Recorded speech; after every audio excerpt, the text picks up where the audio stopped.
Directors Club with Brad and Al, where podcasting is one of the planets orbiting the Now Playing Network. Here over at the Directors Club, we take a look at the films of a single director, their breakout films, career touchstones, personal labors of love, and hidden gems amongst their filmography. You can never tell what themes and connections to other films can come up when you look at the director's entire body of work. Come join us on the film journey. In this episode, our journey is a dark and contemplative one as we look at the films of Hungarian director Béla Tarr. Howdy, folks. I'm Al. And I'm Brad. And we're very much looking forward on this guy. As we explored his work, we find that he has a very, very unique career. He has a person who has a signature style, but that style was explored here and there in his earlier films in different ways. But what style is that? Well, there's kind of two ways to answer that. I think one is it's his very own. It's the Béla Tarr genre. Because once he gets into making films in his signature style, they really are like no other films that I've ever seen. Looking at it a little bit differently, every type of film has a place in film history, has influences, has a genre. And in this case, it's a genre that's a lot less known, very uncommercial. But for fans of a certain type of art film, it has become extremely valued. And it's known as sometimes contemplative film, contemplative cinema, or slow cinema, which in this case is not being used in a derogatory way, just a way to describe it. I guess one way of presenting the kind of effect is there's a similar movement in culinary circles called the slow food movement. And the idea is that if you wolf down a delicious meal, you can really like it. But if you take the time to really savor every morsel that you are ingesting, it's a particular different kind of pleasure can be had. And I find that comes from a great many of these films in the contemplative vein. Now, unlike though for food, you get a taste of it and you automatically react to it. But contemplative requires just a little more attention from an audience. Right, that's a really good analogy. So what are the qualities we're looking at here? We're looking at long takes. In the case of Béla Tarr and other similar directors, you could have a single take that goes 5 minutes, 10 minutes, 15.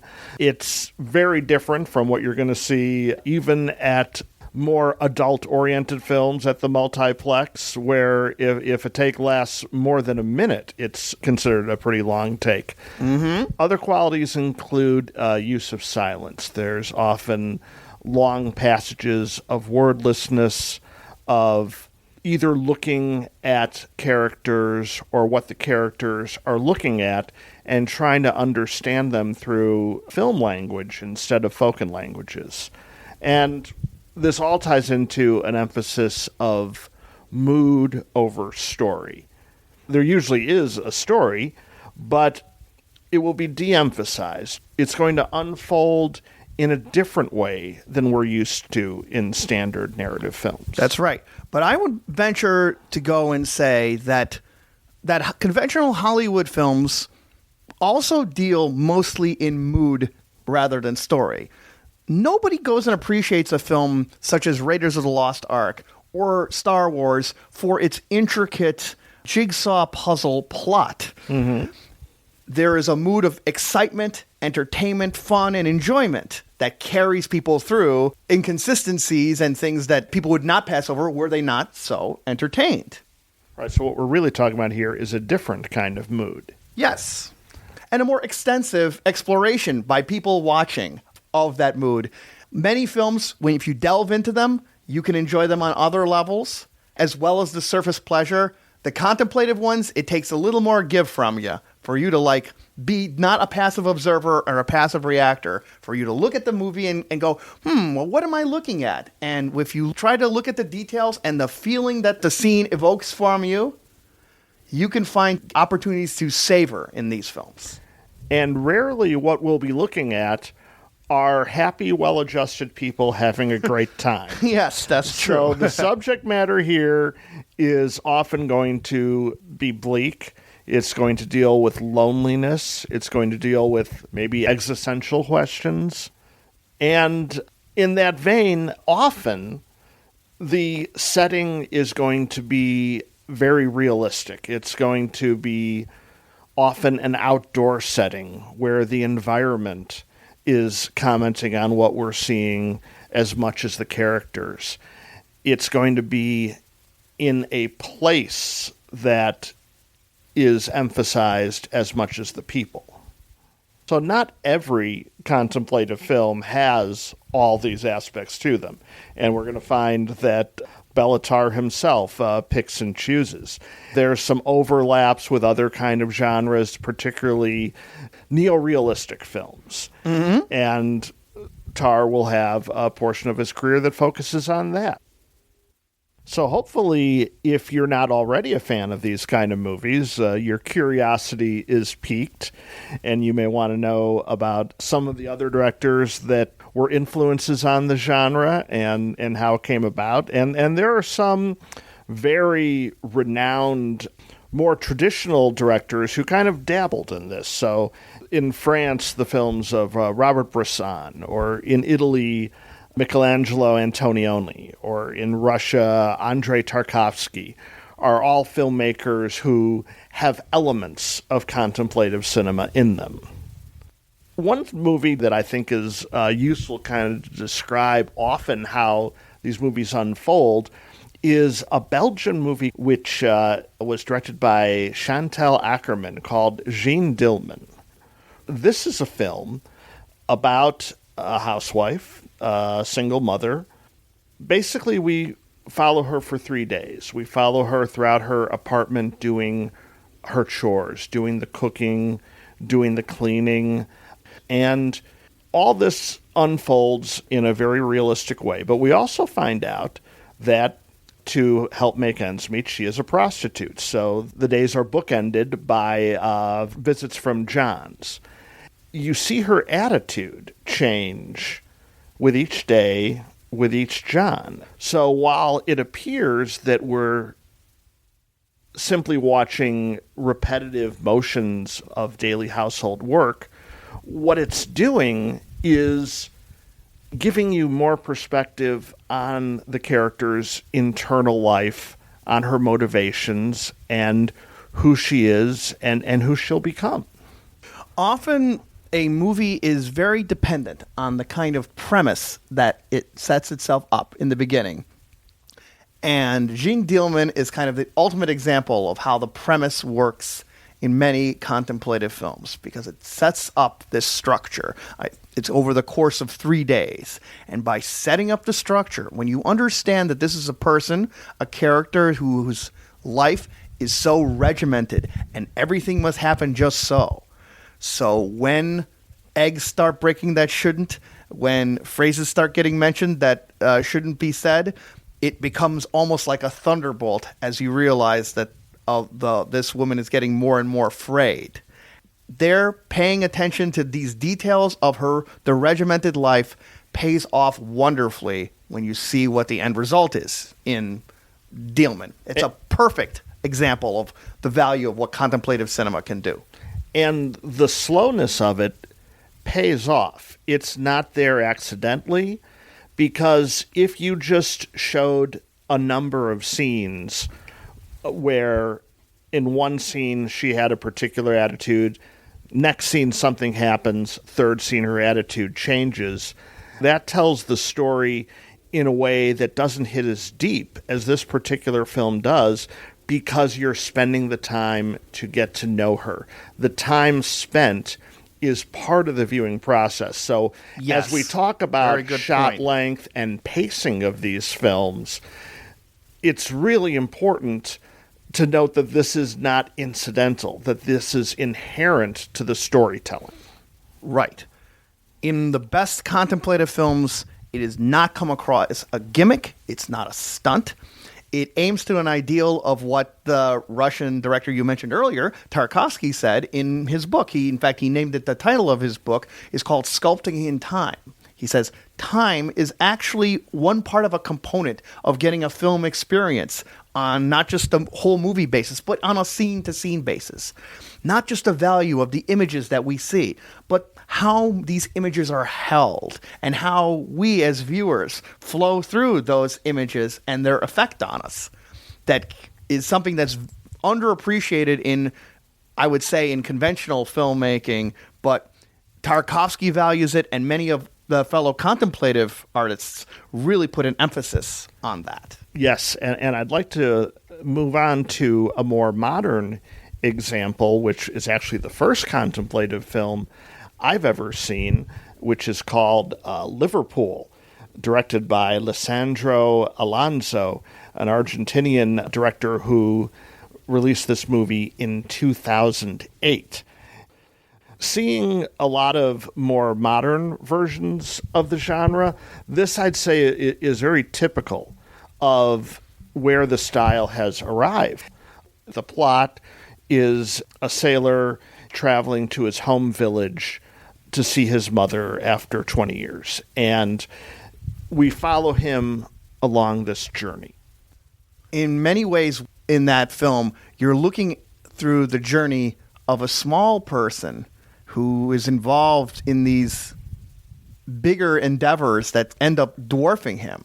And time again, as he makes his way towards his family, who live on this very snowy heights of a small mountain village, he is dwarfed by this giant ship, which is where he had a job in the beginning, to the different taverns and restaurants and other places he goes while making his way to the snowy peaks of the village itself.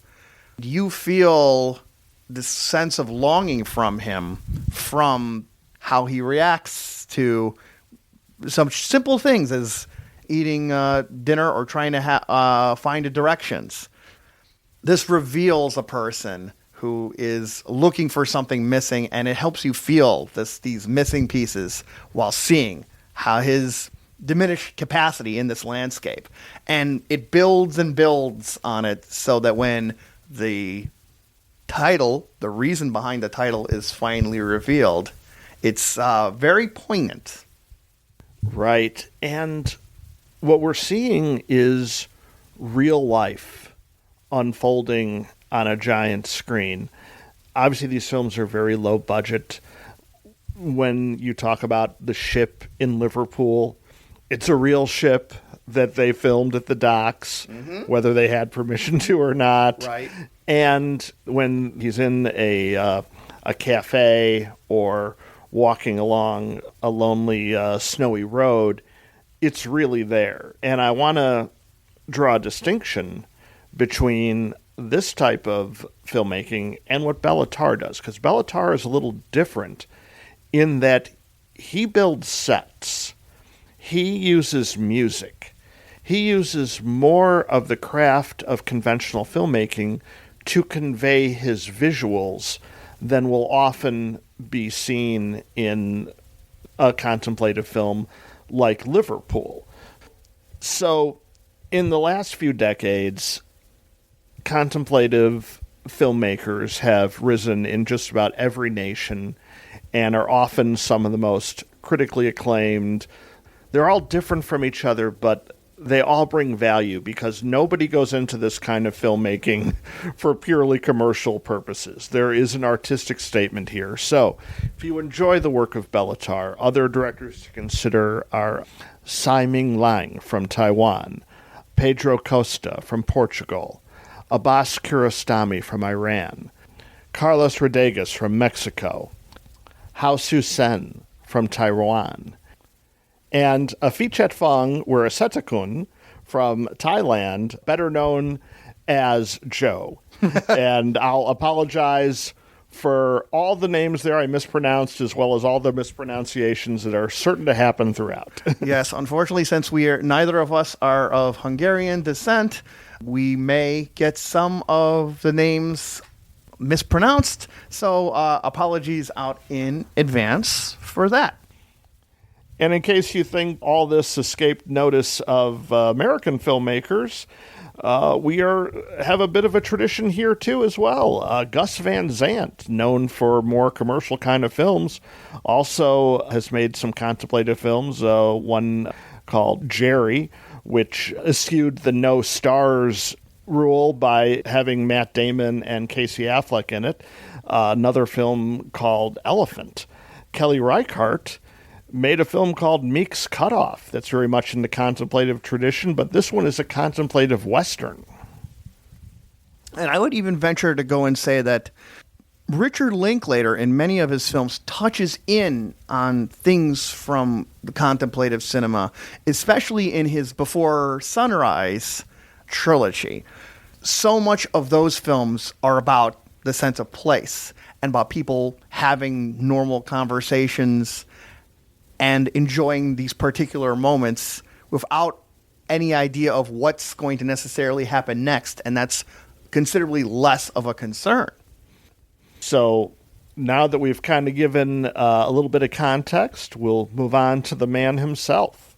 Béla Tarr began as an actor in Budapest and became part of a local movement known as the Budapest School, which was a group of avant-garde artists and filmmakers working on experimental films to challenge what was then the communist state rule. A lot of these films were done in the realism style and were somewhat similar, as Tarr's first films are, to another acclaimed American filmmaker, John Cassavetes. Cassavetes was known for pioneering a new style of cinema which was focused on incredible close-ups, a very jittery camera that would be often veer across from one person to another, and conflicts between people that were often set to a high emotional pitch.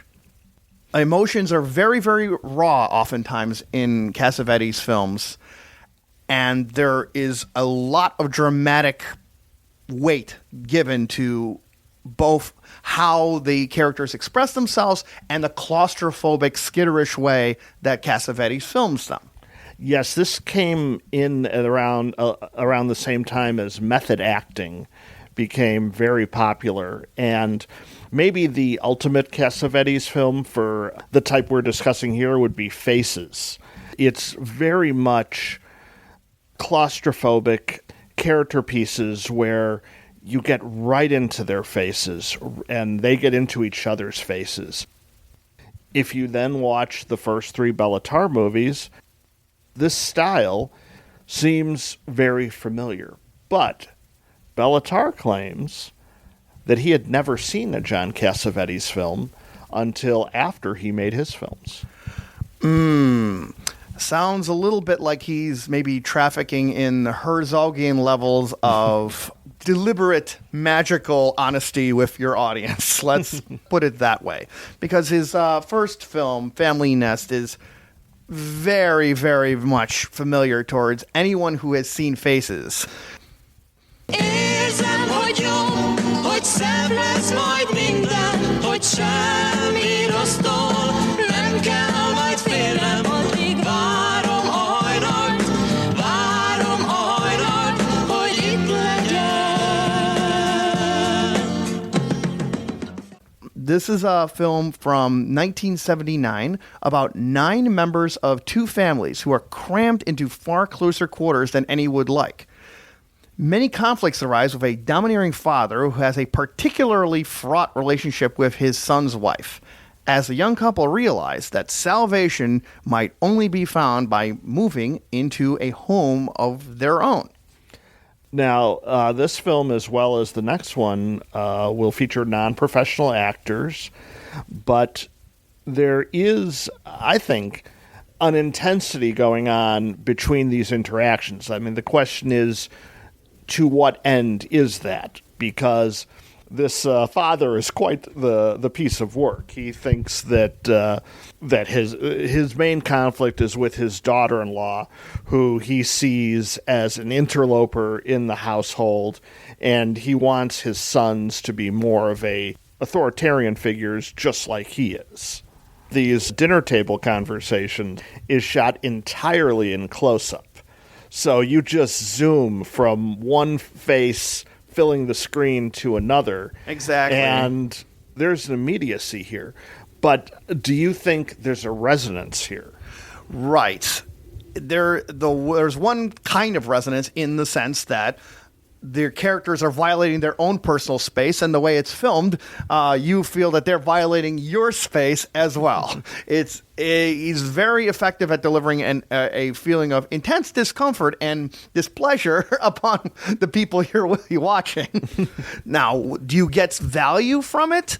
Unfortunately, I think in this particular movie, oftentimes Tarr takes it one step too far, and sometimes 3 steps too far, to traffic in something called miserablism, which is a fancy way of saying misery porn. Mm-hmm. For example, there's a character during this argument is a friend of one of the family members who's a gypsy, and this was an opportune time to have 4 or 5 people casually put in racist remarks, which is nothing compared to what happens when the soldiers lead her outside to help her get home, and then proceed to sexually assault her in a sustained 5-minute sequence. This has the result of now making it so I don't really care about the 2 guys who are involved, and apart from wanting them dead. So I'm less caring when they reoccur later in the film. Well, do you care more about the daughter-in-law who has to live with all these terrible people? She starts off by making very valid points about how she has to hold her household together in this confined space with raising a child, and the husband is away. But as the movie goes on, her position becomes less and less tenable as it becomes more and more apparent that she's had not just one affair, but perhaps a considerable amount of affairs while the husband is away. I think the film is at its strongest at a point which takes a curve into neorealism, the Italian movement upon looking at people in social situations and trying to honestly deal with the troubles that they encounter in an economic and social way. When to try to get the family nest, she has to go and talk to a bureaucrat, and there's a very sustained argument where she's pleading and talking on these different angles and is shot down at every turn by a nonplussed, vaguely emphatic person who says, nevertheless, there's nothing he can do. So in that part I have a very nicely amount of sympathy for her. And that really ties into something Tarr's trying to do in a way that might be less obvious to us as American viewers, which is to make a pointed political statement. This was an era, the late 70s, in real life in Hungary, there was a massive housing shortage. So it was not uncommon for families to live 7, 8, 9, 10 people in a household. We can imagine how that kind of close quarters would create tensions to outright battles within even a functional family, let alone this crew. On the film itself, though, every step forward it does in trying to fairly deal with it comes with a step back as Tarr pushes the scale a little too much in terms of saying, boy, doesn't this suck. For example, the father, while is very unpleasant to encounter for the first 45 minutes, eventually he gets put to a more agreeable position because he starts making good points upon all the economic troubles he saddled with raising the family in this cramped space. But at that point, you start thinking, okay, I sort of see where he's coming from. Then he starts being viciously accusatory towards the female wanting the house, calling her a slut and worse. And it curves to just show that he is lusting after this other lady to a incredibly gropey degree, showing he is a gigantic hypocrite in terms of any kind of standard on that score. So honestly, I can't really disagree with your criticisms there. I think they're valid.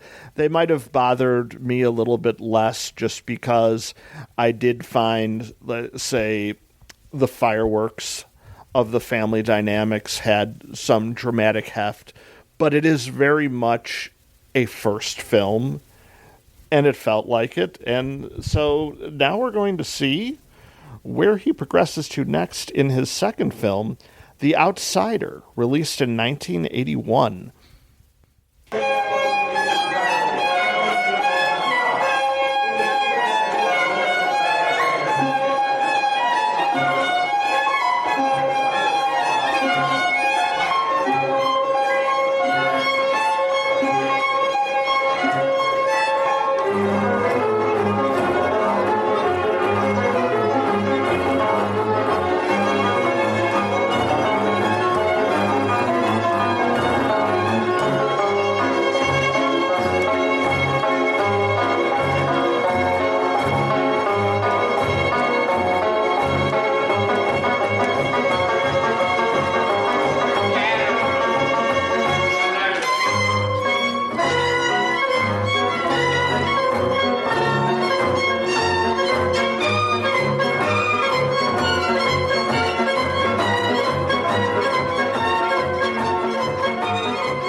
We are presented with Andras, a talented, though untrained violinist who may want some sort of domestic and career stability, but whose alcoholism, irresponsibility, and general dysfunction leave his roles as husband, father, brother, and worker in a constant state of uncertainty.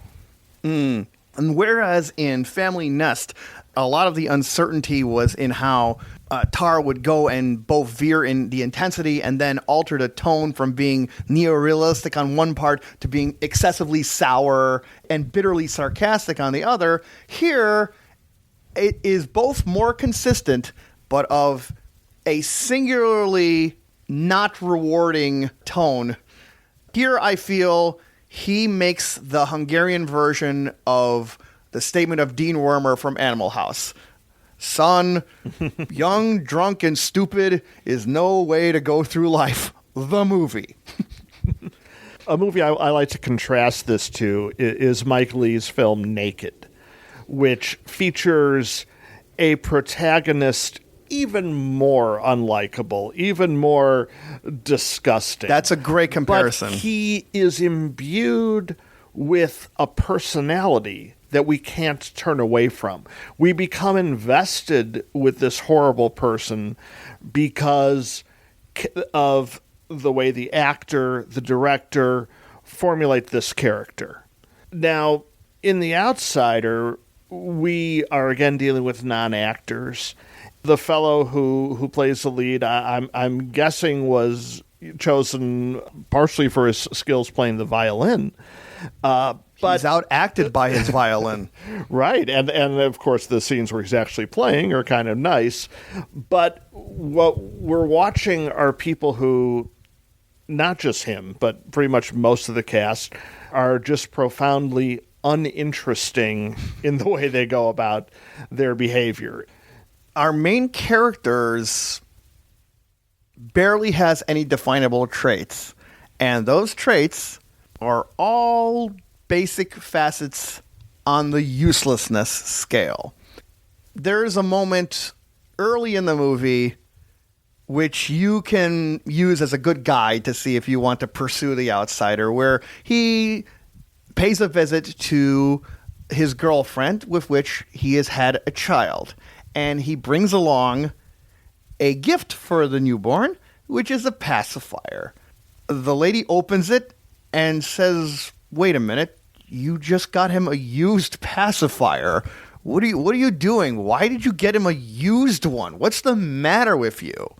If you are charitable and just think, okay, he bought it from a black market and he had no idea, then maybe you have enough sympathy to go through the rest of the movie, which basically involves him falling into a relationship and hanging with his friends and sort of getting a job and sort of doing it, and in a cinema verite style, talking with people and having other people tell them their weird philosophies of life in a kind of Errol Morris type manner.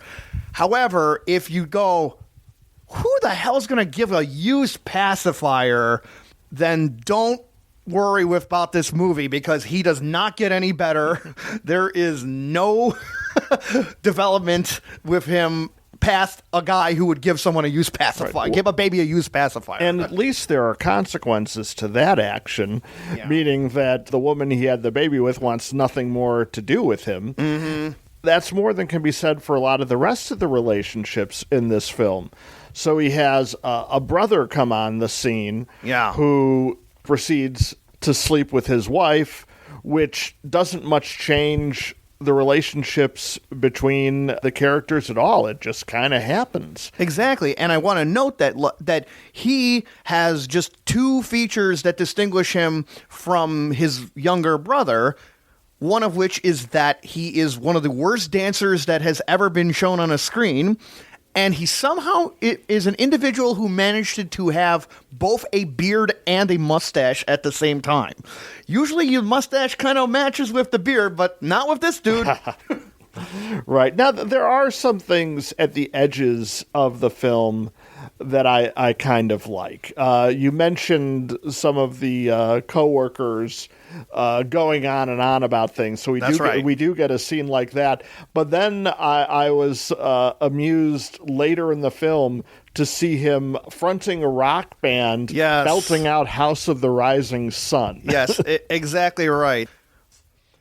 So is there any real thing of value to look at this guy as he goes and has these conversations and fails at like every life mission that life has to offer for him?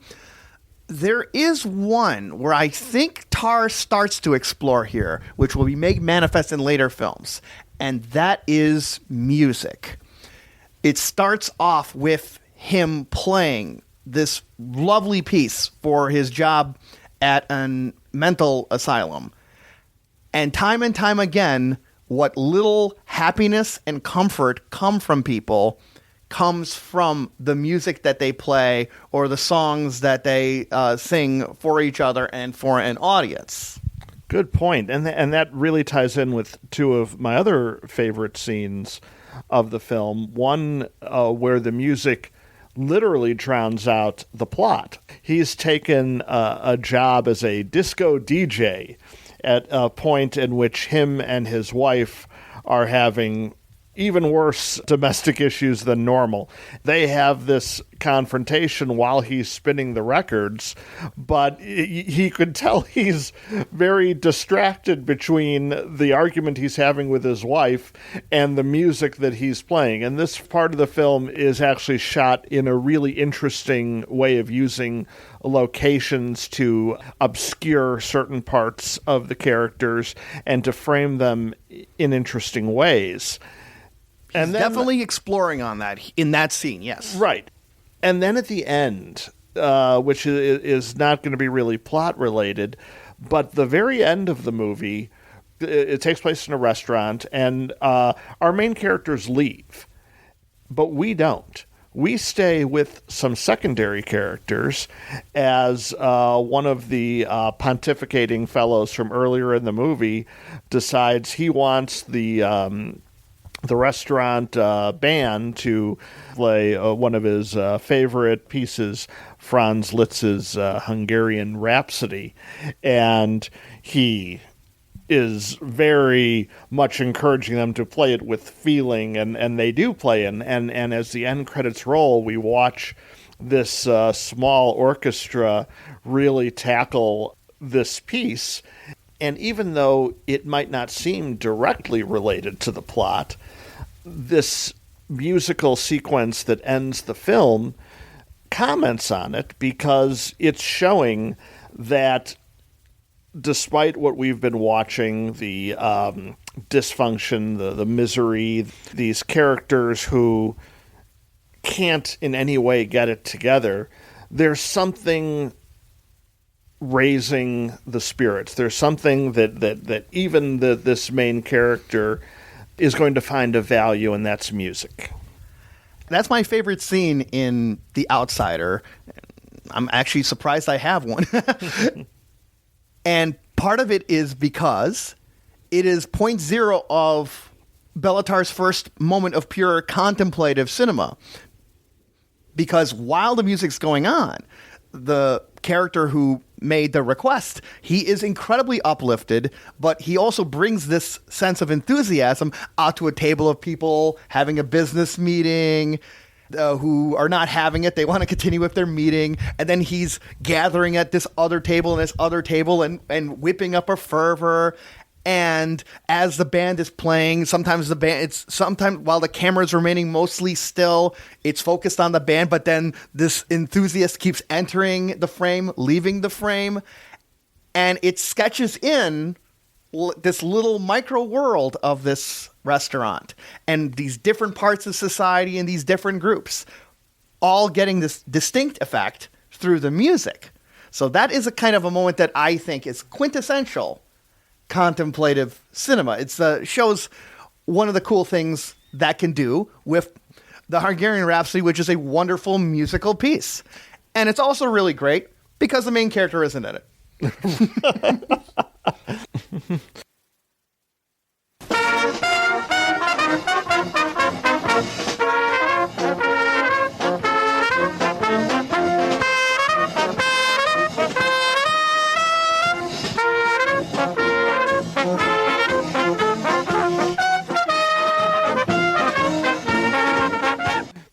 All right, so before we go full contemplative, we do have another example of Tarr's forays into realism coming next. Right. That film is Prefab People from 1982. This film opens with a husband leaving his wife and children, but as the film progresses, we see in intimate detail the life of the couple, including happy but often tense moments that may result in screaming matches. But they reveal how differently each member of the couple see their relationship as it relates to their work and their family needs. There are some echoes of Family Nest here, but it's the professionalism of the production is raised a bit. There's a bit more of a budget. They're using real actors, but the depiction of domestic strife is just as intense. And here's the thing I think about both these films, is that they almost do their job too well in how they depict, especially in this case where you basically have a bickering married couple fighting all the time. Now, we've all been there. We've all seen on the bus or even in our own families a couple who is terrible for each other, can't stop fighting, and just drives everyone crazy. And this is almost too close to the real life version of that, because even though it's a testament to the quality of the artists here that they're able to bring this across, it's also kind of an annoying thing to witness. I'm very much with you on the idea that here Tarr both makes it the most honest of these depictions. There's very little of the kind of exploitative miserableism that I found with his earlier two movies in showing this couple, each of whom, unlike the main character from The Outsider, having a very distinct personality and making us very intimately, in many senses of the words, clear how horrifically wrong these two are made for each other. The female part of the couple has this incredibly incessant need to make sure that no particular part of her family's life is out of her purview. And the guy, by contrast, is a very easygoing guy, but is temperamentally very much not used to the things that his wife so absolutely desperately wants from the relationship. He's also kind of a bit of a schmuck. He looks kind of like Jake Gyllenhaal if he was playing Meathead from All in the Family. And he's kind of has this hapless vibe in a lot of places. And in 2 or 3 occasions, he's pretty oblivious, but that fits his character. In this film, you actually you see a little bit of an advancement on the kind of skills that would bear so much reward in his later work. He does these long takes once again, but whereas in previous, they were in this Cassavetes thing where the camera's whipping back from one person to another and almost going up to a person's nostril on one side and then just focusing on the top part of another person's face on another. Here, there's a sense of deliberation in many of these shots. The camera is held steady for long periods and then slowly moves to the left or right. But the movements go as they show this claustrophobic area where the couple lives. You see more and more things get revealed. There's a really interesting moment halfway through when in the middle of an argument, the camera just moves over, then you suddenly realize that they have 2 children instead of 1. Tarr seems to enjoy withholding bits of information like that. We do see the husband leave more than once and then cut back into an entirely different domestic situation, so we have to infer what the result of all that was. Yes, he does some interesting experimentation on that score. The husband leaves at one point with no explanation whatsoever. Then you cut back to the couple having a relatively much more positive moment, though it doesn't end up that way. And then later, you see almost exactly the same thing happen again, although it's filmed slightly differently. And it puts you as a viewer in a weird place where you appreciate the Groundhog Day nature of their toxic relationship. That this is kind of a power play that has happened over and over and over again. Yes, and there is one sequence that kind of separates itself from all this. And you were talking with regards to The Outsider about the role music plays. Yes. The couple here find themselves at a dance with lounge singers who at one point goes into the audience to bring people there up to dance with them. Right. And it's, again, a move towards being contemplative because without dialogue to explain what the couple is feeling about this, we could see varying levels of frustration and or enthusiasm for this social setting. Yes. That gives us a different view of them. That's right. It gets contemplative very much at that point because their reactions are contrasted by all the other couples, some of whom dance, some of who don't, some who proposition others to with more or less success to dance. And each one of them have a different approach on that. I can tell you that when I saw that scene, my contrivance spider sense was tingling. It's like, oh no, you're gonna proposition the guy from this relationship, and it's gonna lead to a massive screaming match, super Family Nest style. But that's actually not what happens, and this is showing an increased kind of restraint. Like an emphasis on just, hey, no, wait, just observe. Let's watch. Let's take in not just this couple, but the other people in this environment. True. And that brings us to kind of the title of the movie, which I thought was somewhat odd. So, because I didn't know what the term prefab meant. What it is it's short for prefabrication, which is a term used in manufacturing. It's basically when a section of a building or a structure is built at a factory. They're built separately so that they can be rapidly assembled at the final destination building site. Which, now, how does that tie in to this movie? The last thing we see is there has been some kind of promotion. They're a little financially better off at the end of the film, and we get a long take of them on the back of a truck with their refrigerator on the way to their new home. And that's where we end it. So what is Tarr trying to say with this ending, which for me attaches to the title of the film, which is that what we have seen was this couple in their initial state. The raw materials of a relationship. Right. The raw material. We're seeing the sausage being made, if you will. And now what's insinuated, and I think this is a pretty cynical message that I'm not sure I can be on board with, is that the infusion of some level of success, some level of security and money means that only then are they going to be fulfilling their roles as, husband, wife, and parents. Mm-hmm. Yeah, no, I'm with you on that.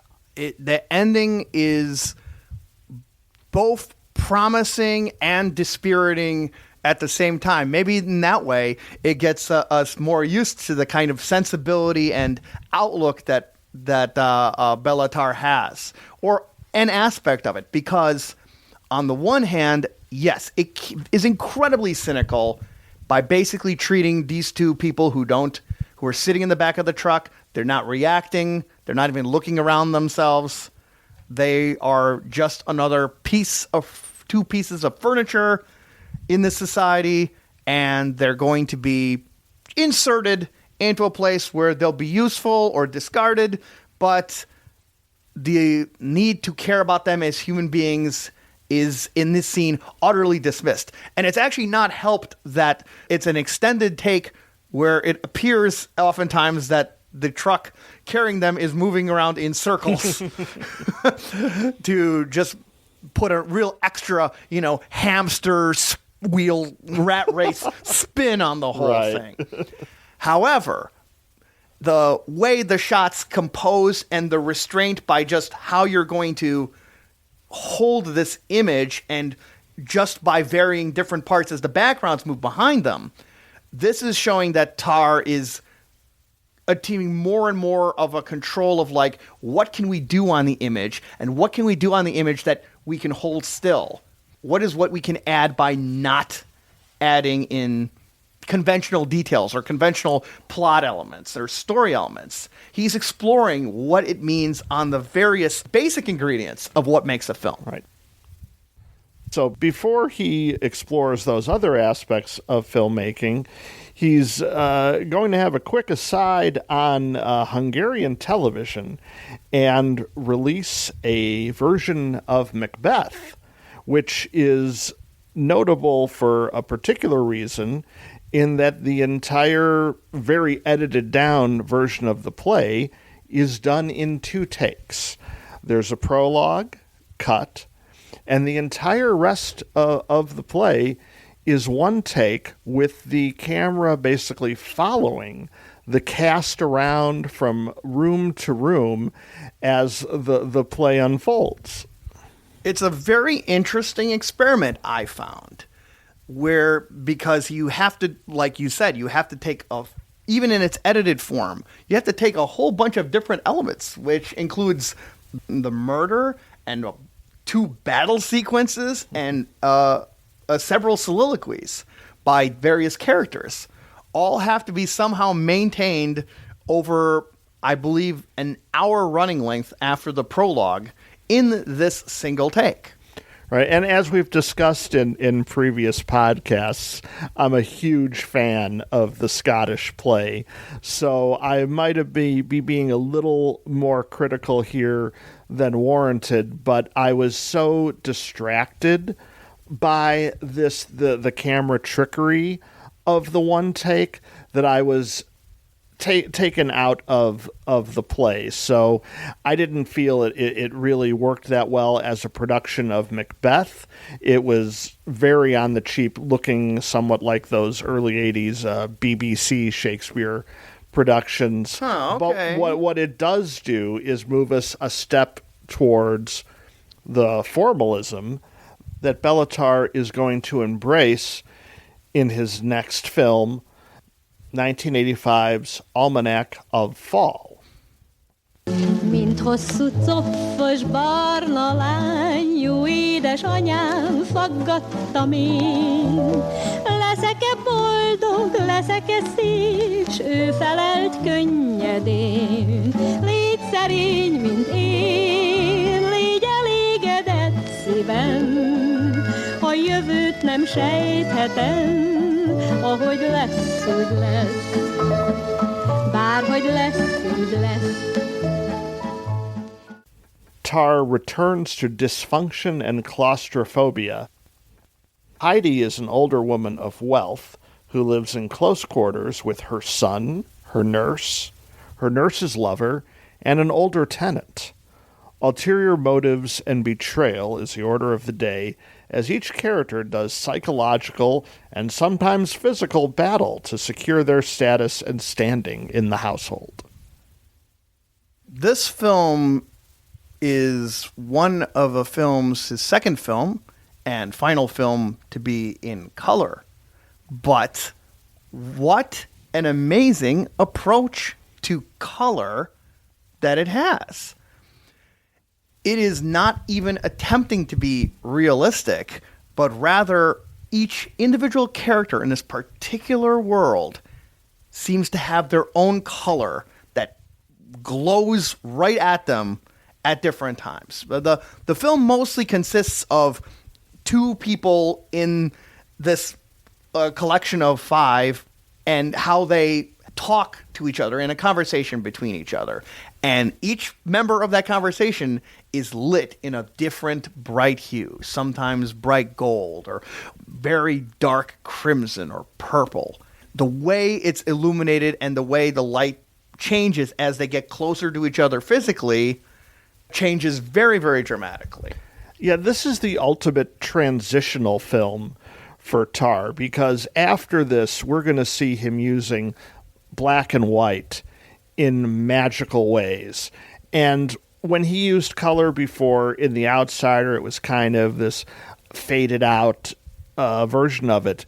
But like you say, here it's unforgettable. And even though content-wise he's still dealing with domestic drama, it couldn't look any more different. If anything, it resembles the appearance of some of Ingmar Bergman's chamber pieces like Autumn Sonata or Cries and Whispers, and in the way melodrama is depicted is reminiscent of Rainer Werner Fassbinder and some of the way he used color as well.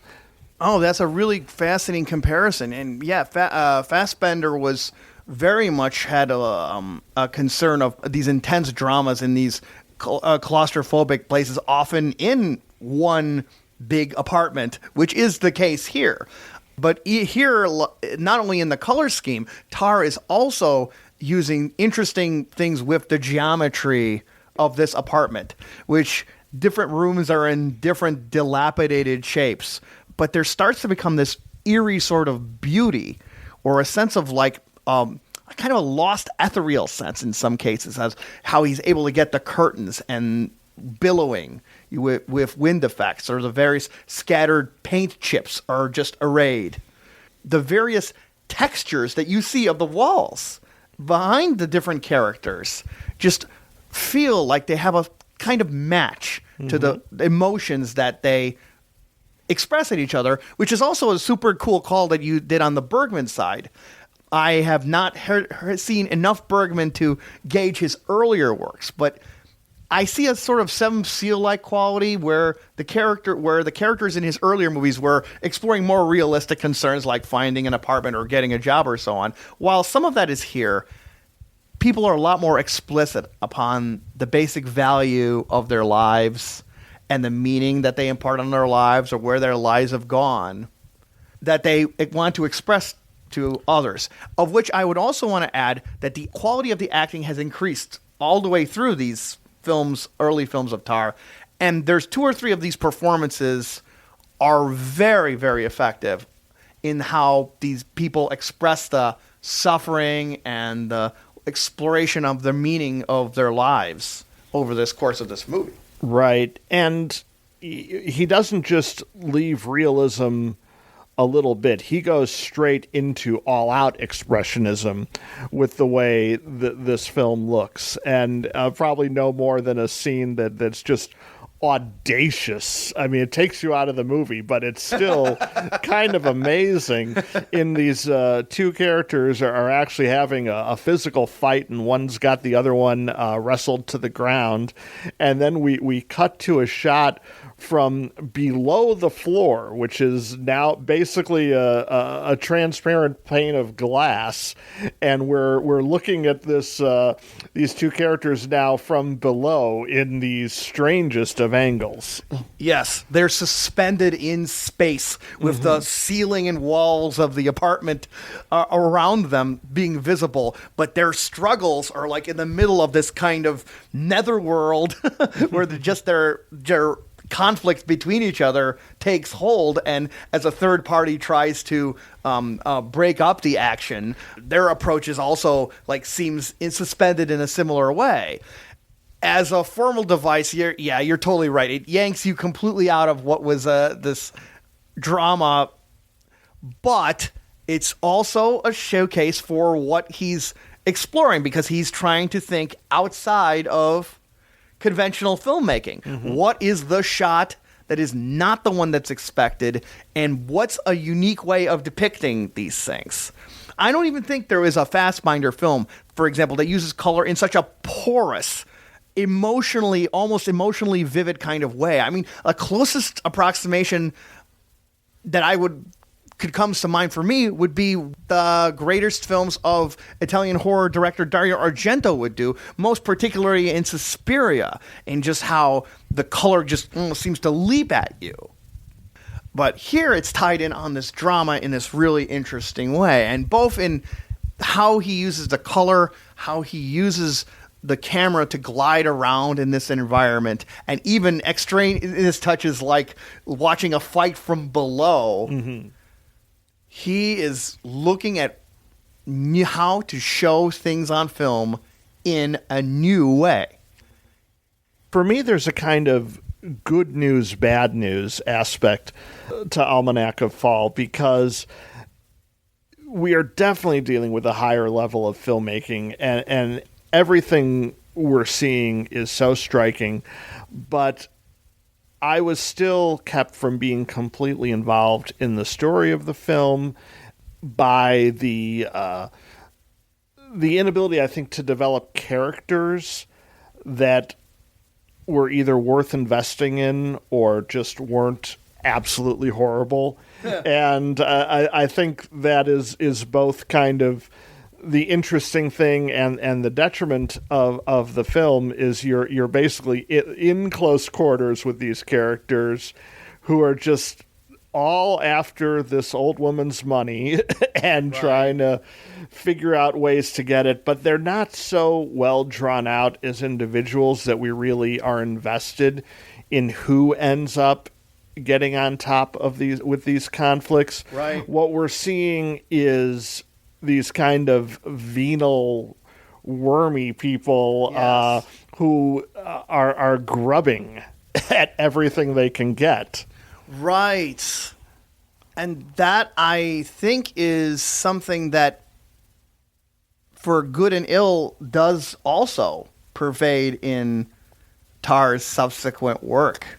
Because it seems to me that the techniques that he does here, while they can be thrilling on a formal way of like, wow, like you've never seen a film like Almanac of Fall. But at the same time, I feel this is also a transition point where whereas he was bitterly cynical or may have been exploitative even in his earlier films, here he seems to be attaining this kind of sense of Kubrickian distance to people, in the sense that their struggles are not something that we are meant to emphatically completely relate to, but we're meant to look at them from a distance and look at their struggle from this kind of wider, maybe even metaphysical, perspective. You see what I'm saying? Yes, although I think the metaphysical aspect is going to be so much more profound in future films that Yes. he's not quite there yet. Right. But one thing that's fascinating about this film is the way it ends. So because it ends unexpectedly, I do want to give a spoiler warning on this. We're going to talk about the last scene, which is basically the older man who's a teacher has been caught stealing and is arrested and removed from the household. And this is part of a series of crosses and double crosses between all the characters. Right. Now, with the removal of this one character, the remaining characters all now find what appears to be some kind of ability to form a truce with each other as we see them dance to a Hungarian version of Que Sera, Sera. The implication is that now it's a happy household. One of the things I most disliked off of this first film was how it used music in a manner that was just real cruel, as people are in tears relating how awful their life is. The goofy carnival music, which manifested earlier, just showed up once again. Here, it is I do not like that note on it because I find it unpleasant in a similar reason. However, it is modulated because it is Que Sera, Sera.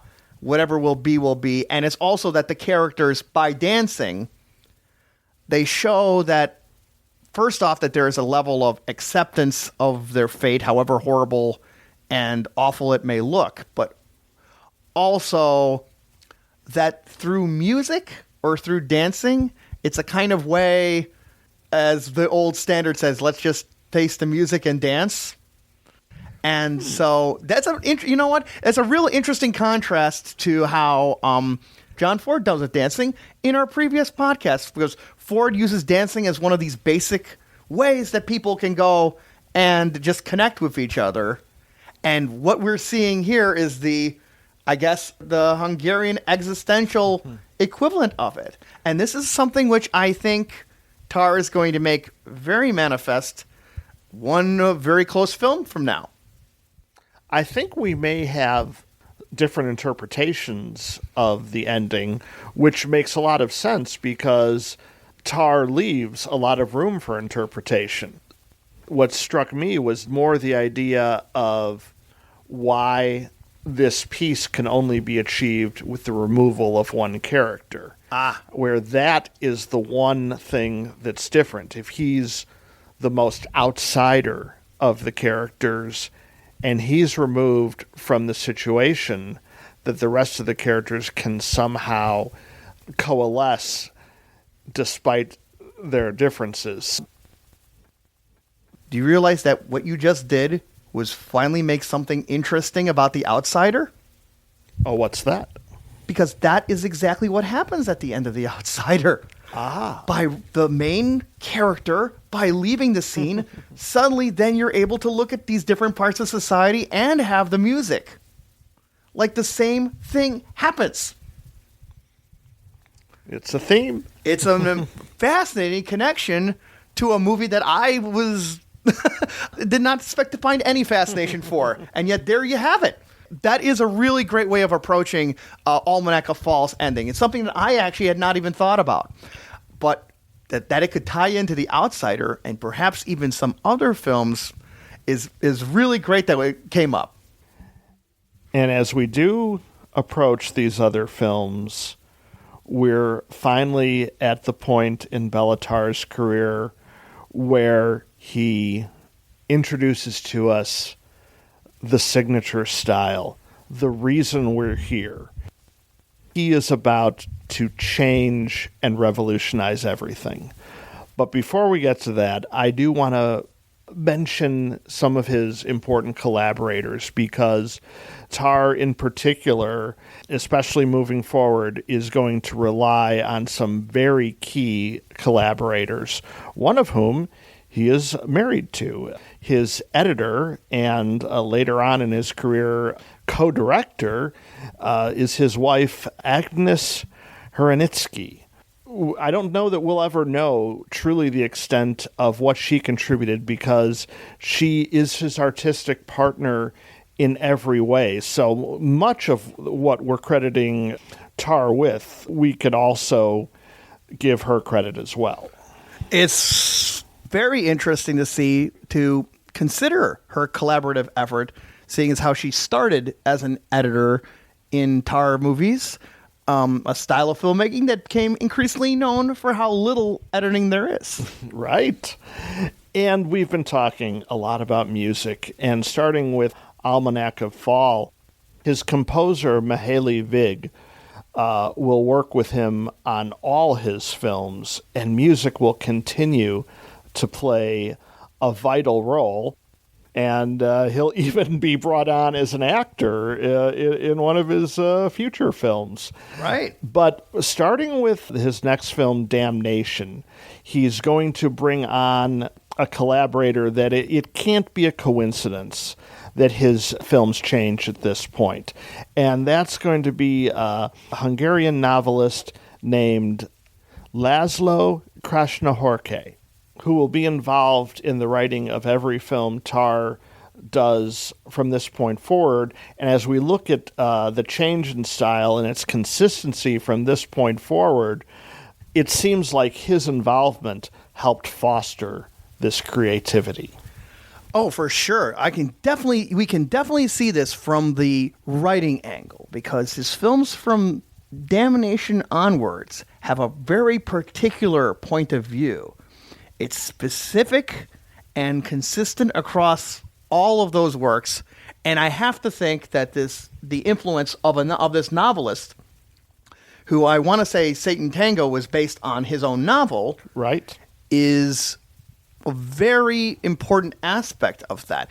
And this kind of collaboration, this common collaboration between Tarr and his wife, the composer and the writer, harkens back to a very interesting facet from a movie a couple years back called Pollock, about the relationship between Jackson Pollock and his wife, Lee Krasner, a noted artist in her own right, but who saw something special or an aspect of Pollock's work and was able to provide it like a focus and attention that makes a really interesting point on how the film is called Pollock, not Jackson Pollock. Mm-hmm.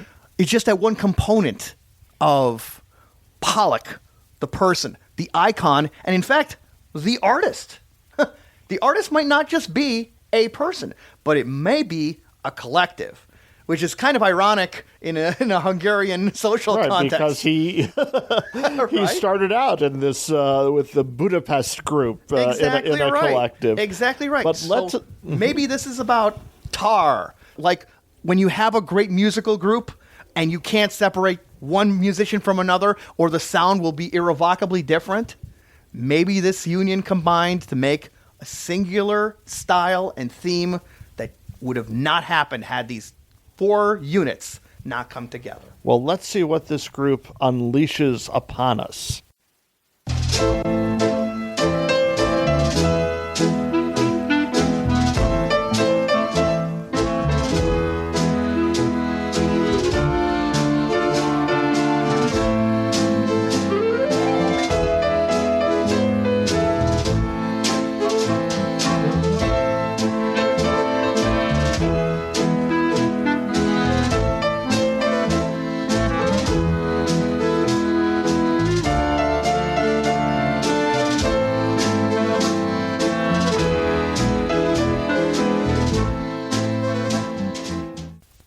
In 1988, Tarr finally introduces his signature style with Damnation, the story of Karar, whose downfall begins when he's offered a smuggling job by the local bartender. He sees not just the opportunity for some easy cash, but also a chance to seduce a married singer by sending her husband away on the job. Yeah, the film is called Damnation, or as I said when I first saw the opening scene, Damnation. It starts on just such a perfect announcement of this kind of style that later became to be defined by Béla Tarr's work. As you watch these bins carrying ore move on this ski lift-like conveyor belt, on this continually chugging noise in the background, you're left focused on it for a long amount of time until the camera moves back enough so you realize this is actually being filmed from inside a house. And then the back of a person's head enters the frame as he is observing this.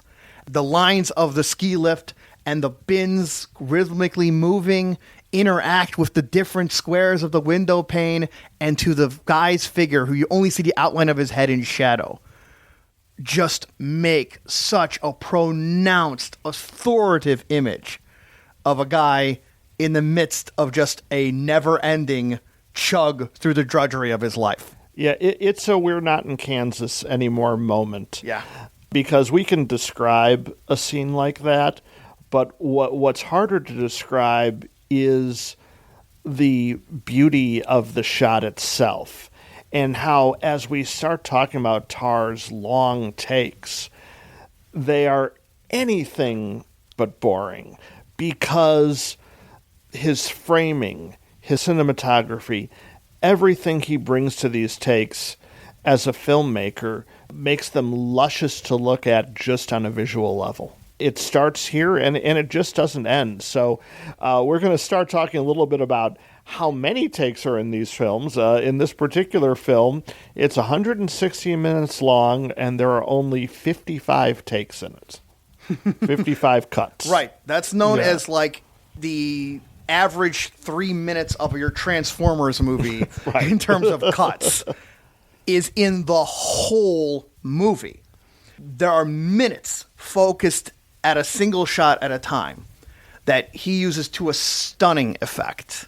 We brought up earlier about how Tarkovsky was saying how you go and sculpt in time. Mm-hmm. But he isn't just using time as just some component where you're just absorbing a particular image.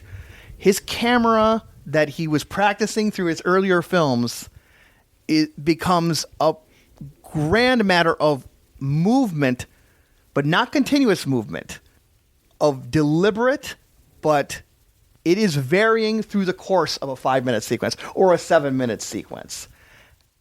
And here it's almost always continuously revealing things or showing people and their situations in a new perspective.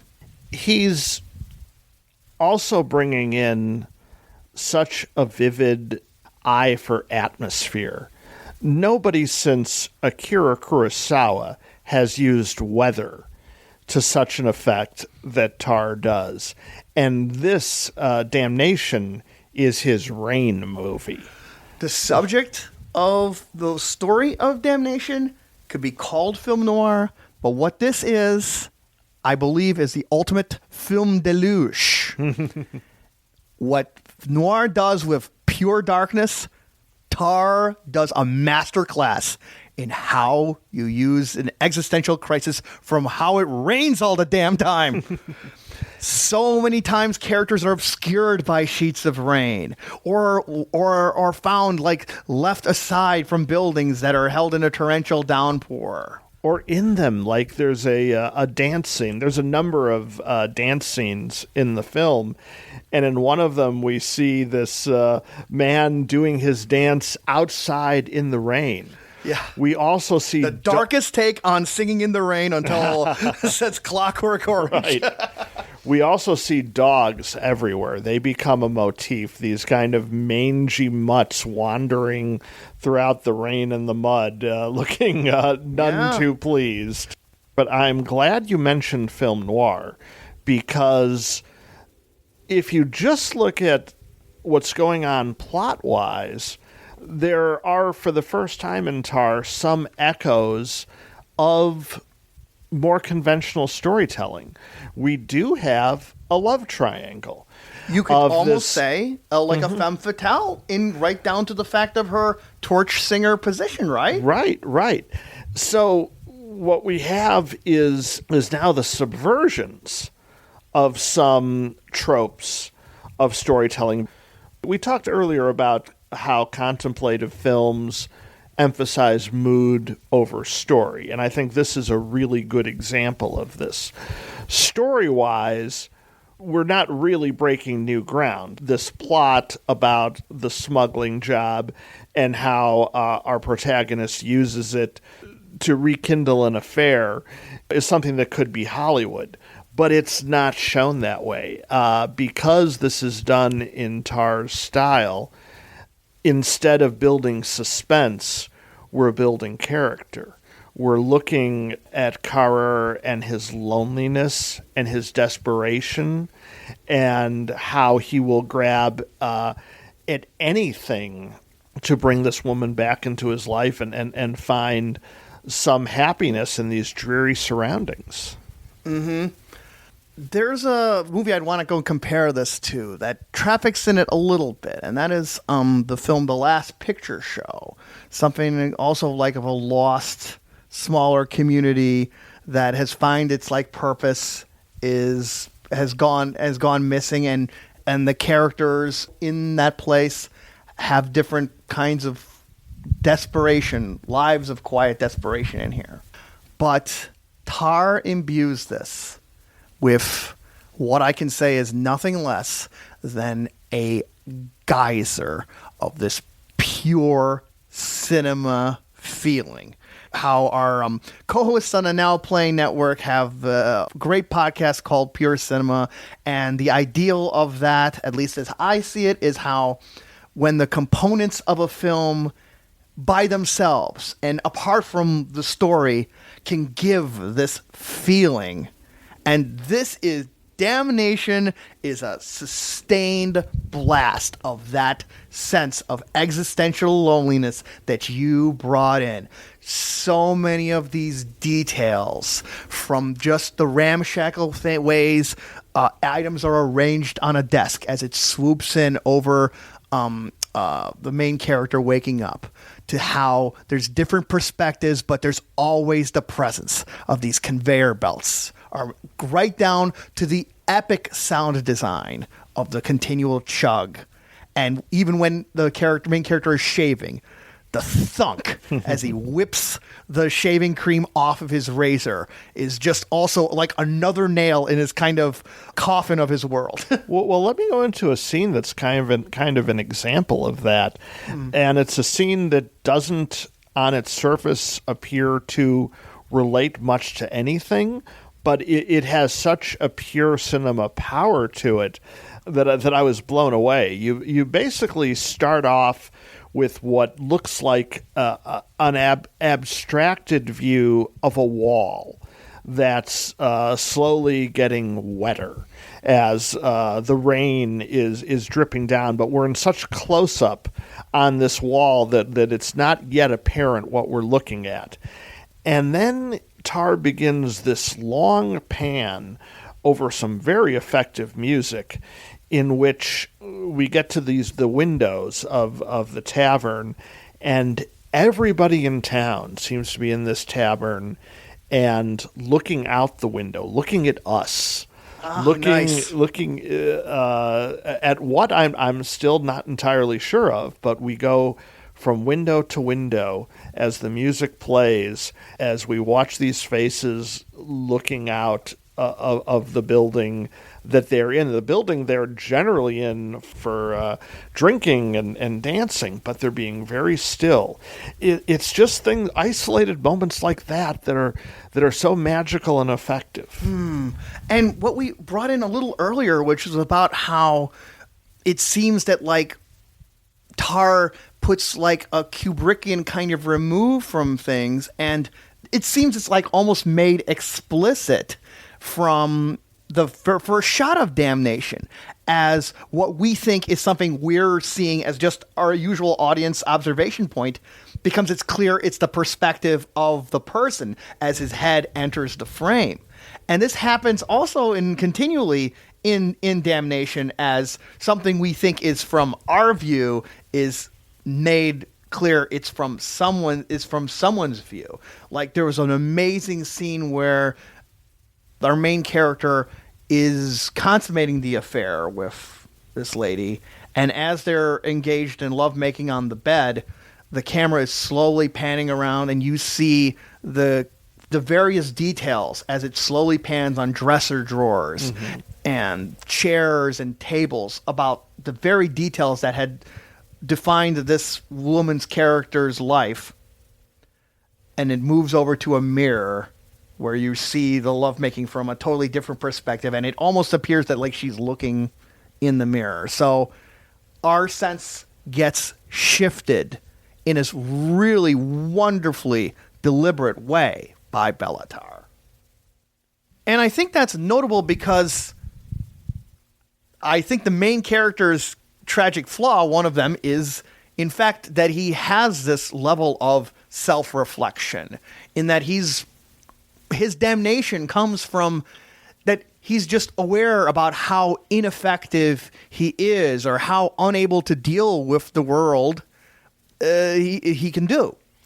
Yeah, and this is conveyed so well by the actor playing Carrere, Miklos B. Shekeli, who will turn up again and again in Tarr films and has these amazing haunted eyes. He brings a real different flavor to the noir plot, so to speak, because he's not your standard, he's not a tough guy. He's somebody, as you mentioned, who is so well aware of his flaws, so he's always putting himself in this vulnerable position so that when things do go wrong for him, you could tell through his performance beyond anything else, he is truly damned, especially in his own eyes. Yeah, that's very well put. And this movie also, I think, continues the start of what he was doing in the writing side on Almanac of Fall, in that characters are now not talking about realistic things so much as being more and more honest in a direct manner with their crises of conscience, with their search for meaning, with their search for feeling and connection with others. And here I think that collaboration between these four horsemen that we described comes forth to complete fruition, because these direct feelings the characters say are matched by the great imagery that Tarr and company presents, and by the great movement and stillness that his camera delivers.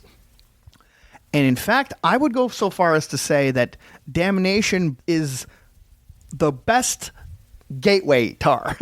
If you want to see what Tarr is all about, he's obviously more famous for other movies, but I think if you want to see what he's all about, this is the movie to do it, not just because it's a noir-based story, and so people can relate on that story in one of a more conventional way than his other films, but also because so much of the dialogue seems to illuminate not just Damnation, but his other films, especially his subsequent films.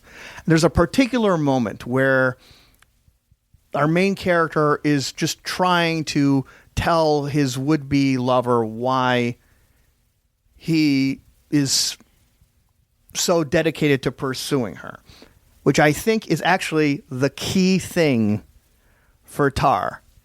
He says, "When I see you, I feel you're the person standing on the entrance to a tunnel that leads to a world of warmth, a world of light, but a world that I don't know, and I think I may never understand."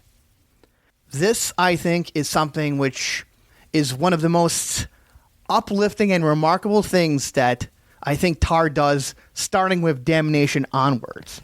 It's the kind of insight into human nature that I think Tarr was hoping he would get with realism, but that format didn't bring him to these heights. With this style he's adopted starting here, he reaches them. And I'm really glad that you cited this as a great gateway to start with Tarr, because I'm pretty sure that his next film would not be the one to start with at all. Right, because once you start on Sátántangó, you have a ways to go before you reach the end.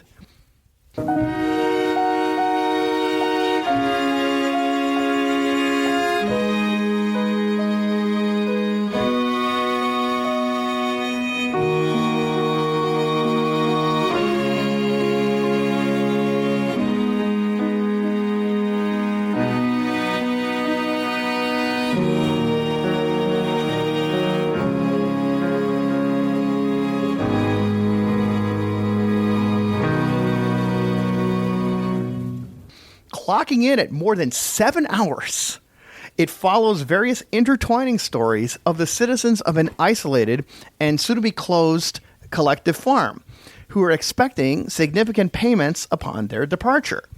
But they must also contend with the disruption of returning co-workers that the residents had thought were dead. Well, we have to start with the elephant in the room here, in that this is a film that is over 7 hours. That's a significant fact. You can't just brush that away and say, hey, I'm going to sit down and watch Sátántangó. I did enjoy the film, and I think it is worth the time to watch, but it takes a particular attitude. For me, that attitude was to say, I'm going to accept that this is the pacing of the film, that we're going to be here for a very long time, that we know we're in the hands of somebody who is a master filmmaker and who is not going to waste those 7 hours, that there is going to be meaning. And being comfortable with that, you kind of just have to sit back and enjoy the ride, so to speak, because watching a 7-hour film is not like watching a regular film. It's a different experience. So how did you feel adjusting to that experience? Roger Ebert had a really great line about that topic, which was, no great movie is too long, and no bad movie can end quickly enough. Right. But I wonder when I see films that start pushing past like the 3 or 4 hour movie length that Hollywood conventional epics have been known to reach. What does it mean for a film to have 7 hours? Well, what does it mean to go and have to go watching it, knowing that like a third of a day needs to go by before you reach its end? And by the way, this is different than episodic TV, because those are parceled out into sections and you can segment it. But when a film is that long, what does it mean after you reach your conventional 2 hour to 3 hour comfort zone of a film? Sátántangó is a weird position for me because I think it earns half of its running length.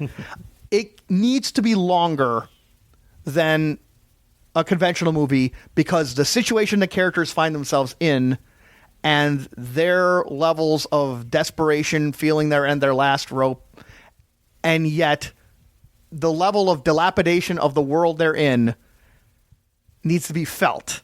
And to have it felt, you have to have it be longer. You have to, in some way, feel that the wind and the rain and the ever-present spiders have like been, that you've been long enough that maybe there's spiders' webs collecting on your own arms, much like they've collected on so many of the pieces of furniture in this film. But then also, like he did to a bit in Prefab People, he also plays a little bit with perspective here. So you see a massive sequence from one person's view, and then you would then see it viewed from another character who's very much of a rear window-like observer, dubbed the Doctor. And he himself later comes with his own different perspective when he encounters a young girl. And then when you see what happens from the young girl's side and what led her to that point, it becomes it blends a hugely tragic tinge to those events. Yeah, the Doctor is my favorite character in the film. He's this ornery, old, rotund man who is constantly breathing heavy and seems to be at the verge of dropping dead at any moment. And at one point he actually does drop, but it turns out it's because he's just too drunk. Yeah. But, what you're saying about dealing with the length brings up, I think, a good point in that what these films do is immersion. Even if it's on a subconscious level, by spending this much time in these environments, you get to know them so well that you can imagine yourself a part of them. So, when you begin the film with a 10-minute sequence of cows wandering through this dilapidated farm, it wouldn't necessarily work with another director just filming cows, but there is a hypnotism almost. Yes. that it brings you into a way to get you into this world.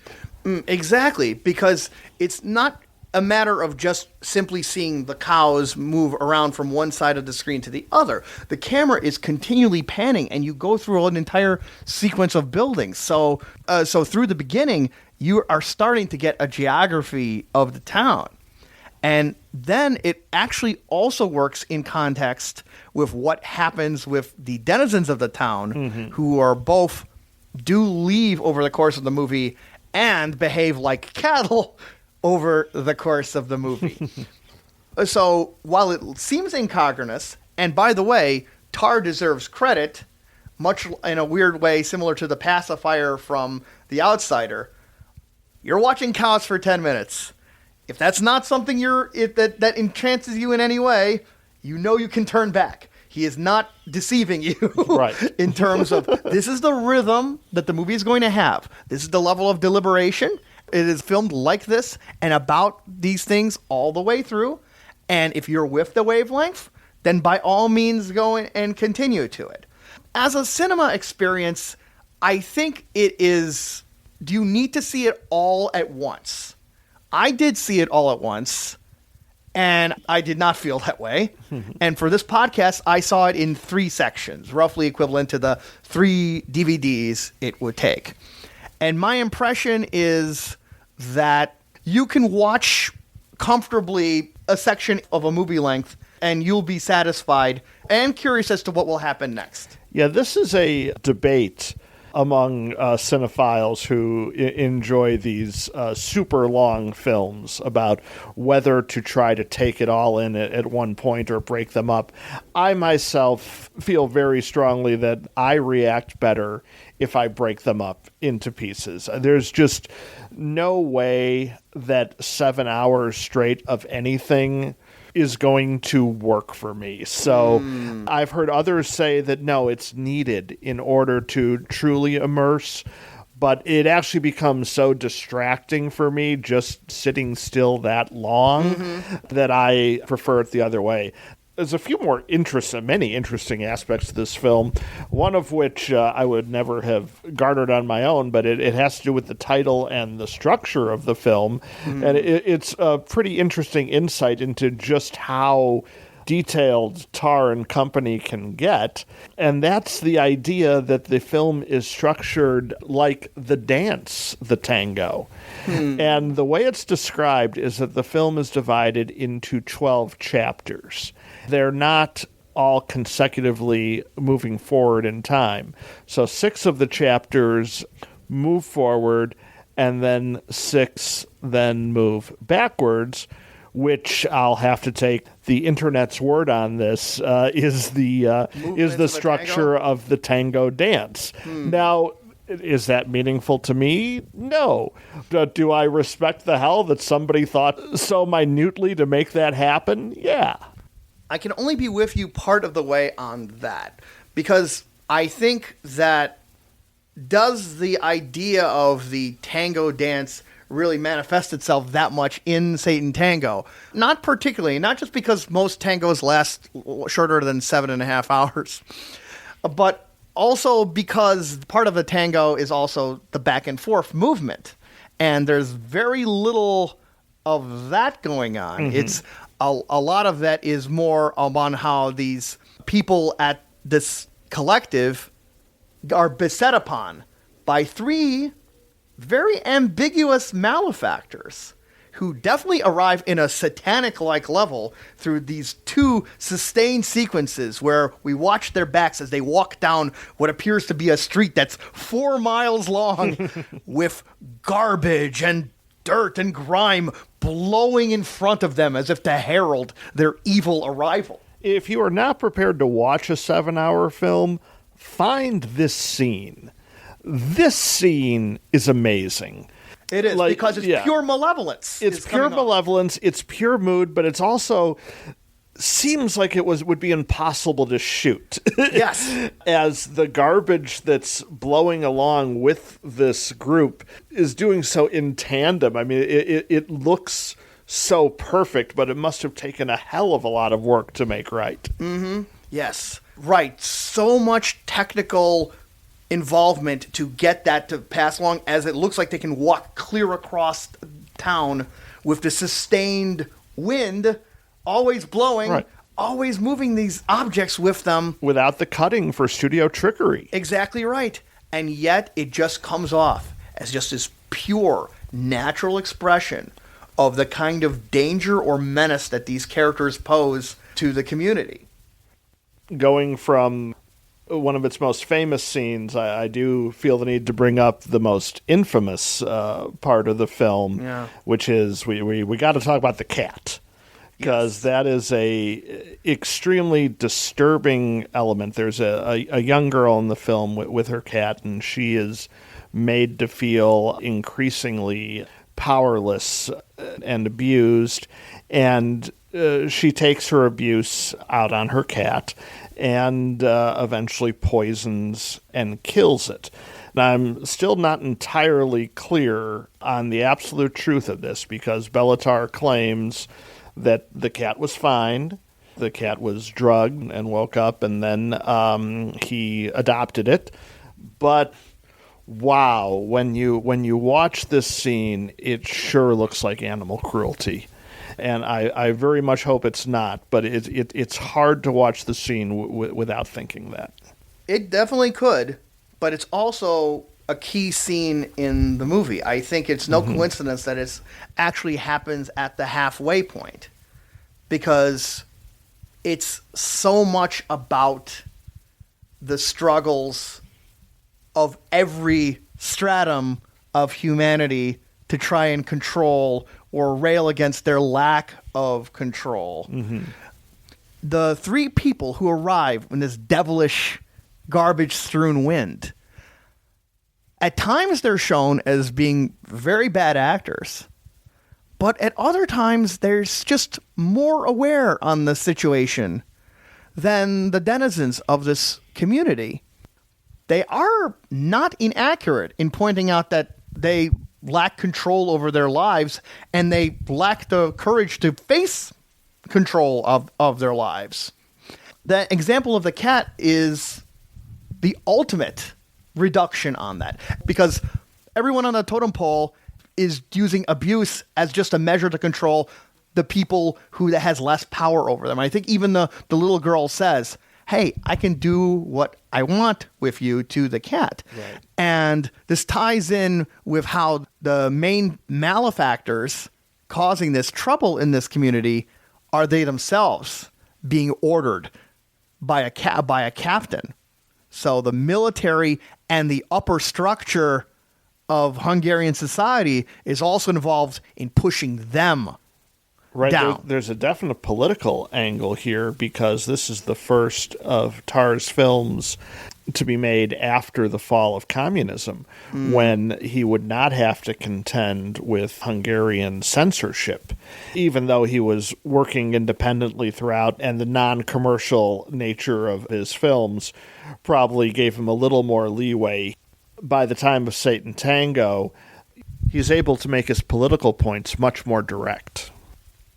Rarely more so than at a moment near the end where two bureaucrats are trying to type a report done by people about what the town denizens of the town are like, and they have to translate the awful ways these people are described in this bureaucratic language, such as one like a dirty slut who will go and sleep with anyone says, well, she has low morals and easy virtue. It shows how the perhaps primal feelings that people are getting there at the lowest level, maybe the lowest feelings that they can afford, just bubble up to become like you have the patina of civilization rather than actually be a civilization based on principles. That's a good point. And then the end result being the death of the collective itself. Mm-hmm. And we haven't really talked about kind of the greed that motivates so many of the characters at the prospect of either earning or stealing the money they feel is owed to them. And then they become such ripe marks, yes, for both the government and these con men to come in and take advantage of them. And that leads to just a very poignant ending in which the town is empty. Yes. And the doctor returns and sees that he's the only one left. And the last shot in the movie is just him slowly shuttering up his windows until we're left in blackness. Yeah. It's a really fascinating conclusion because this character has been, in many ways, sort of the ultimate observer and documentarian because he has piles and piles of notebooks that document the activities in the town, which is not just an interesting contrast within the reports that the bureaucrats have typed out, but then what does it mean that he hears a bell that starts off the movie? He finally visits what that is, and it's the literal definition of a sound told by an idiot signifying nothing. You don't know what that person ringing the bell is doing at all, and nor does this observer. He has nothing to write on there. But then that he decides he needs to go and shut the light out in this very drawn-out procedure as light is snuffed out, and so all is left is a sustained blackness as he relates the events that happened in the very beginning 7.5 hours earlier. And that brings us to the first Béla Tarr film either of us has seen, which is Werckmeister Harmonies, which came out in the year 2000.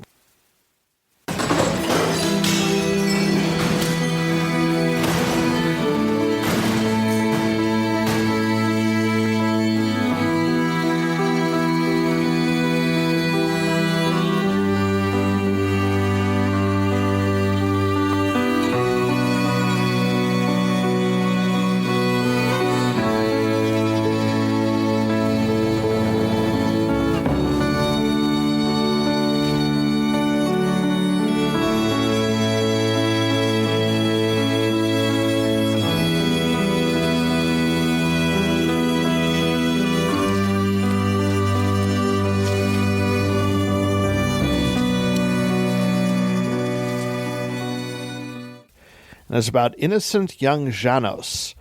He's one of the few inhabitants of a small Hungarian town not decaying into chaos.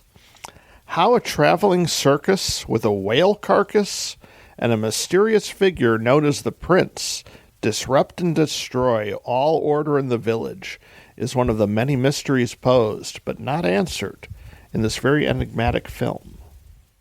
I don't know from your impressions when you saw it, Brad, but I was lucky enough to see this in a theater from the mighty Facets Multimedia in Chicago. And blown away is not sufficient to describe how I felt by watching this epic, transcendent moment of pure cinema. I can't disagree. I only saw it on DVD, but the power was still there. And also the fact of it being not just my first Béla Tarr film, but pretty much an introduction into this entire genre we've been discussing. It opened that door. I don't know if I had started somewhere else, if it would have opened quite so adamantly for me, but this is a very special film. Even among Tarr's work, it is unique, and I know you were particularly enchanted by the way it opened, which certainly sets the stage. Exactly right. The opening sequence is not only one of the greatest things that has ever been put on a movie screen, but as we're talking on this podcast, it sort of comes to a realization, and a key realization about the value of contemplative cinema itself.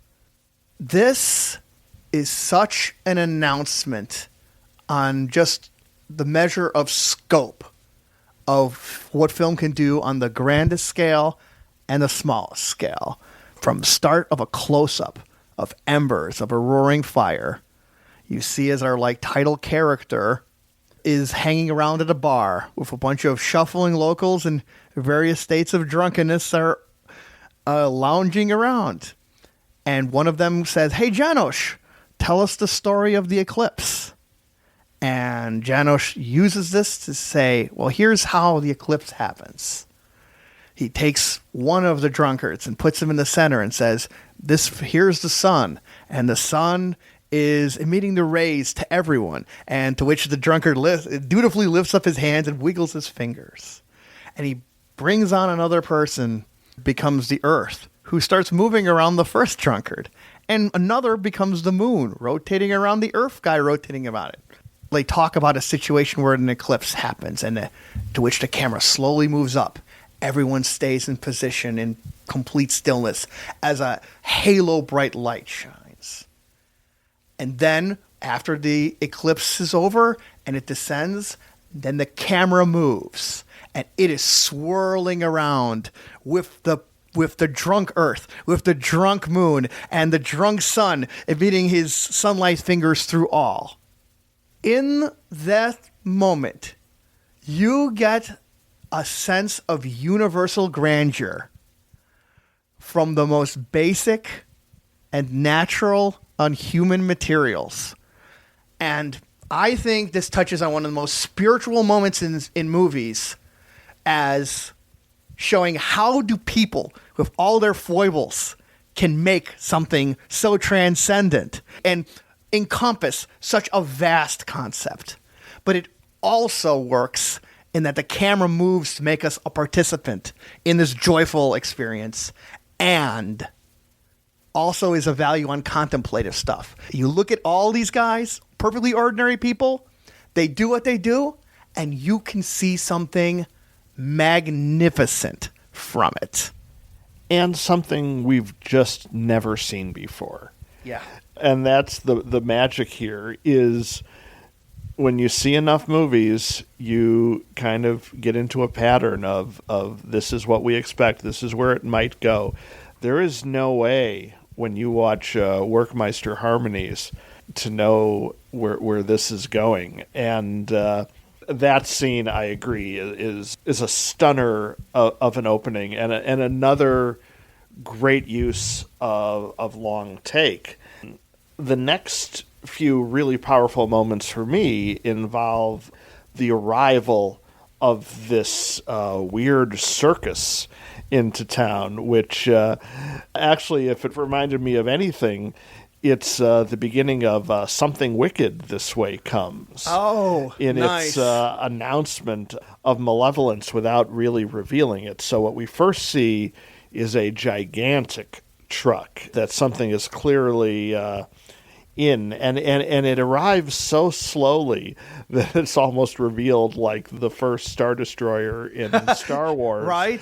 That you're like, how big is this truck?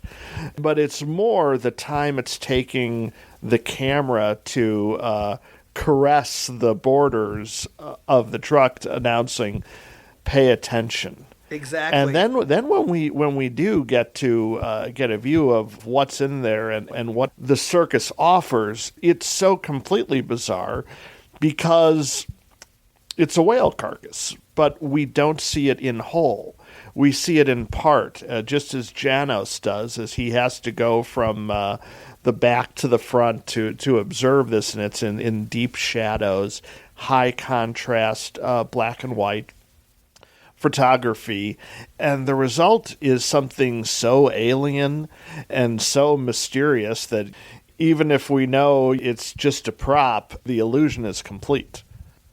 This delivers on the sense that you see in the stories of H.P. Lovecraft, of a feeling called the uncanny, a feeling that there's a world beyond how we've associated things through society, through reason and logic, but that it is beyond, and it just unnerves us. And that's a feeling that is both we as an audience feel throughout what happens in Werckmeister Harmonies, but also is something that's feeling from the denizens of this town who are hearing vague rumors about the awful things that have happened to earlier towns that have been visited by this whale. It is such a powerfully incongruous image to have the parts of this whale. And I think you made a really good point to say it's important that you don't see it fully. Mm-hmm. And there's several stunning moments where Janos is looking with the whale's gigantic eye, which is like almost the size of his head. Mm-hmm. And he makes a really great statement, which is saying, other people think it's a threat, but since he's a very innocent and kind person, he says, no, this is just a remark on God's creativity. What does it mean for him to make such vast and strange creatures is one of the many potent things mentioned in this. And somehow this connects to the concept of music. Not just the music that's featured in the movie, but music itself, which attaches to the title. Because Janos's mentor, Georgi, is a pianist and has a lot of very intricate ideas about musicology and the ideas of a real-life theoretician named Andreas Werckmeister, of whom the film is named after. What he is saying is that the musical scale is imperfect. Now, just as I couldn't really understand the intricacies of the tango dance in our last discussion, I'm not going to pretend to understand the true musical significance of what he's saying here, but the result is that he wants to reimagine and remake his own piano to perfect what he sees as the imperfections inherent in the musical scale, which is an act of what? It's an act of revolution. Right. Great point. And the idea on social upheaval is very much on the mind of this film, but on an intrinsic level. That's what makes the fact that it's based off the Werckmeister scale so fascinating, because music is something that people feel intrinsically, and the effect of the whale and the traveling circus is it feels intrinsically wrong. Especially once the other element of the circus is revealed, the character known as the Prince, who we only see in shadow, but through the result of his actions, we could tell is some sort of charismatic and or threatening demagogue who has the ability to throw this town into chaos as he has in previous towns. And again, we talked about seeing the whale only in parts. The prince we never see, but we do see the results of his handiwork. Yeah, how that perspective is amazingly rendered because it's also so transient. Like you said, he's only in shadow, but he speaks a different language that's translated. Mm-hmm. And in fact, in a way where the circus proprietor is saying, but what he's saying is nonsense, to which his translator says, well, you're afraid, but the other people, they'll understand him. So the uncanny manifests itself. There is some sort of current between this whale and this prince and this imposition in this town that leads people to destroy and to gather for these horrible ends of dissolution. Mm-hmm. And where does that come from? And how is that at odds with just a society that's set up there? Is brought to great feeling in this film. So much visual power is developed just from the increasing numbers of increasingly scruffier people who are just milling around the town square, on the random fires that are happening, on the clickety clack of like a newspaper being produced as people ironically mention gossip about what happened on earlier towns. Right. It's contemplative cinema's own version of suspense because you can tell a bomb is ticking, but it's ticking so slowly in this film that you get a chance to consider the real implications of it. Yes, and then very well put. When it goes off, it leads to another of the most stunning sequences that's right. in film. When violence is almost about to erupt, the impending doom is represented by this sustained sequence of an ever-marching, never-ending mob of figures. Never has darkness been doing so much to like displace the idea of individuals and then make them part of this mass, like a blob-like cancerous growth pouring down this street with the rhythms of their footsteps totally moving, continually moving, just like the ultimate telltale heart of this town leading to its own doom. And the camera swoops in to focus on this person and that person, but then pulls back and it amasses to being a blob of darkness again. And it does this over and over. A standard film would rely on cutting to show us the actions of this mob, and it would unfold in an expected way once we understand the concept that there's going to be a mob riot. What makes this riot something to behold is that it is done in one shot, and there is a lot of jaw-dropping camera work that allows Tarr to capture these images in this particular way. That's so right. When the riot breaks out, for a cinema miracle, I swear to you, a cinema miracle happens because he fuses two total different genres of filmmaking at once. Like we had said earlier on his earlier films of doing this Cassavetes style. One of the things that made the Cassavetes style so jittery was how characters would move their head in and out of a frame. Whenever a character moves in and out of a frame, it's jarring for us to watch because like, wait, where's the person coming from?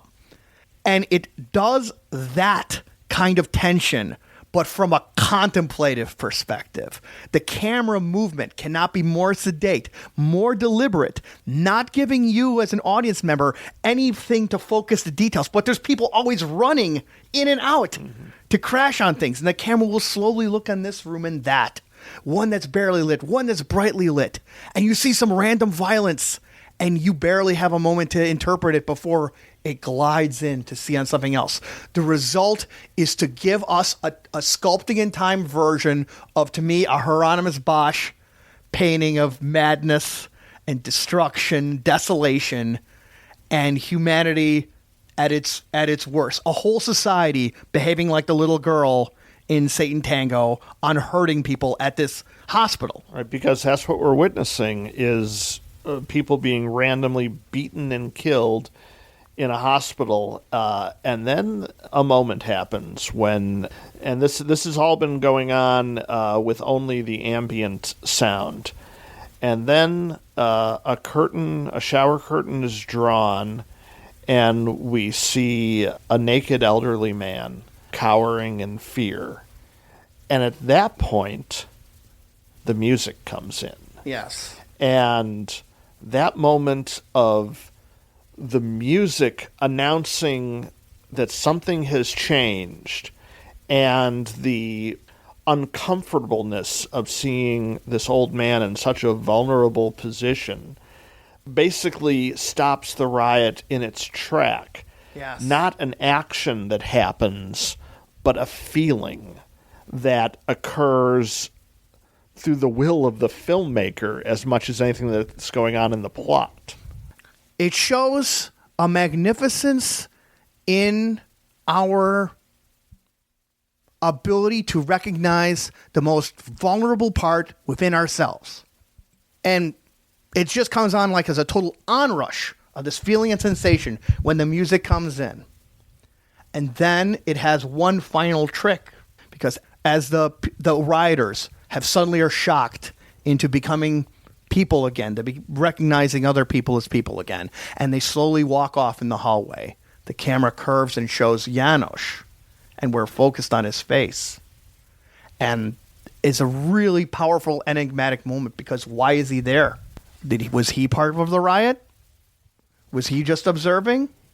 And what does he feel about what he has witnessed?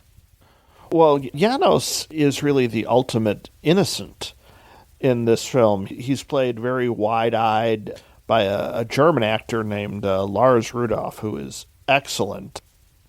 Because it's through János's eyes that we see all this unfolding, and he himself is most closely connected to a character who has noted the imperfections of the musical scale, which symbolically can be correlated to the dissolution of civility and civilization that led to this.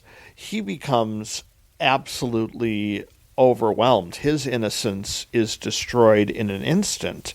Whereas we see the after effects of this riot, that many people in the town have gotten back to normal. János himself ends up in an insane asylum because it's all too much for him. It's a way of just how society accommodates for what has happened through the increasing presence of the military, through a faceted extended part where a giant helicopter chases him and then just stands there hovering, more like now it's observing János, ironically like a bug, and it's more than he can take. In that case, it's very, very fascinating how his innocence renders him catatonic by what happens. And it's up to his mentor to finally observe the whale, because now the whale's out in the open. And in yet another stunning shot, as you see the whale from the back, because what we're looking at is the remnants of the destruction that was caused, maybe, or was signified by the whale's arrival. And the mentor comes in and, like János, looks at his eye, at the eye of the whale, and the theme from the hospital comes in again. And as he leaves As the mentor leaves the scene in our foreground, you just have the whale in a town square that's coming in with billowing smoke. There's an amazing Russian film called Leviathan, which its point is you can't fight City Hall, but it redefines what quote-unquote City Hall means to encompass everything. And it does it through its 2-hour running time to show how deep that kind of level of misunderstood potential for destruction can be.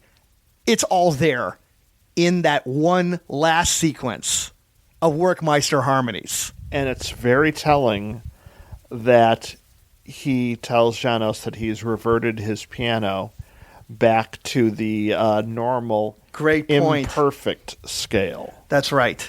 It's another accommodation that he's had to do. Right. So what I love about this film is it's doing one of the hardest things that movies can do, which is to speak to us through symbolism. The musical scale, the whale, the prince, everything is representative. But it's representative in a very open way, one that doesn't lend us to saying, well, this equals that, and that equals this. Everyone brings their own experiences to this movie, and the movie is such an open experience that it can mean something different to every viewer. Mm-hmm. And the kind of directness that people had with their own feelings and desires in his earlier films now become almost to a level of symbolism. But once again, the visuals, the cinematography, the presentation rises to the challenge. Every single one of the only 39 shots in this 2-hour and 15-minute movie is suffused with meaning and intent. Every shadow, every camera movement means something, implies something, inspires something, and captivates. For whichever ways that the plot is rendered abstract, the pure cinematic nature of this film is phenomenal. It is magnificent, and that leads to the question whether Tarr can sustain that magnificence through his next film.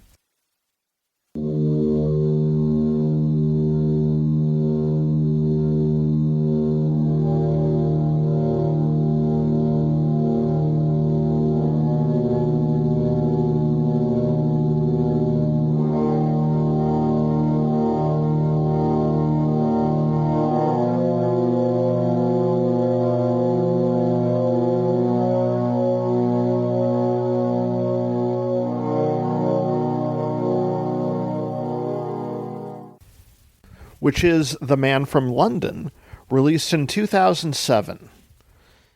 In his tower overlooking the docks, rail yard signalman Malone witnesses a murder and discovers a suitcase full of cash.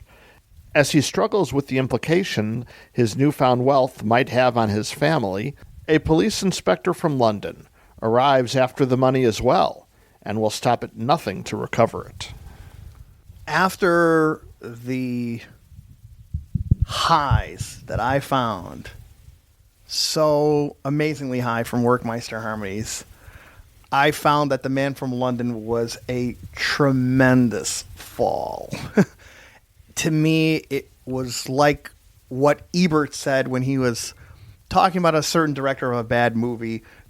Every other shot of the movie had the camera tilted at a 45-degree angle. And Ebert's review of the movie summed it up by saying, you know, this guy knows how to point the camera that way, but he doesn't know why he would do it. And I find myself in the unfortunate position of looking at this Man from London and seeing that that's what Tarr is doing in his own style.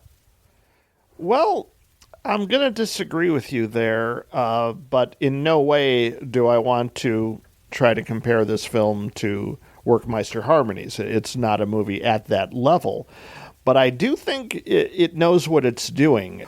What it is guilty of is really kind of being a less pure version of what Tarr generally does. And that's because alone in his filmography, in addition to Laszlo Krasznahorgai's writing, this is his only film based on an existing novel by another author, a French novel put out in 1934 by Georges Simenon.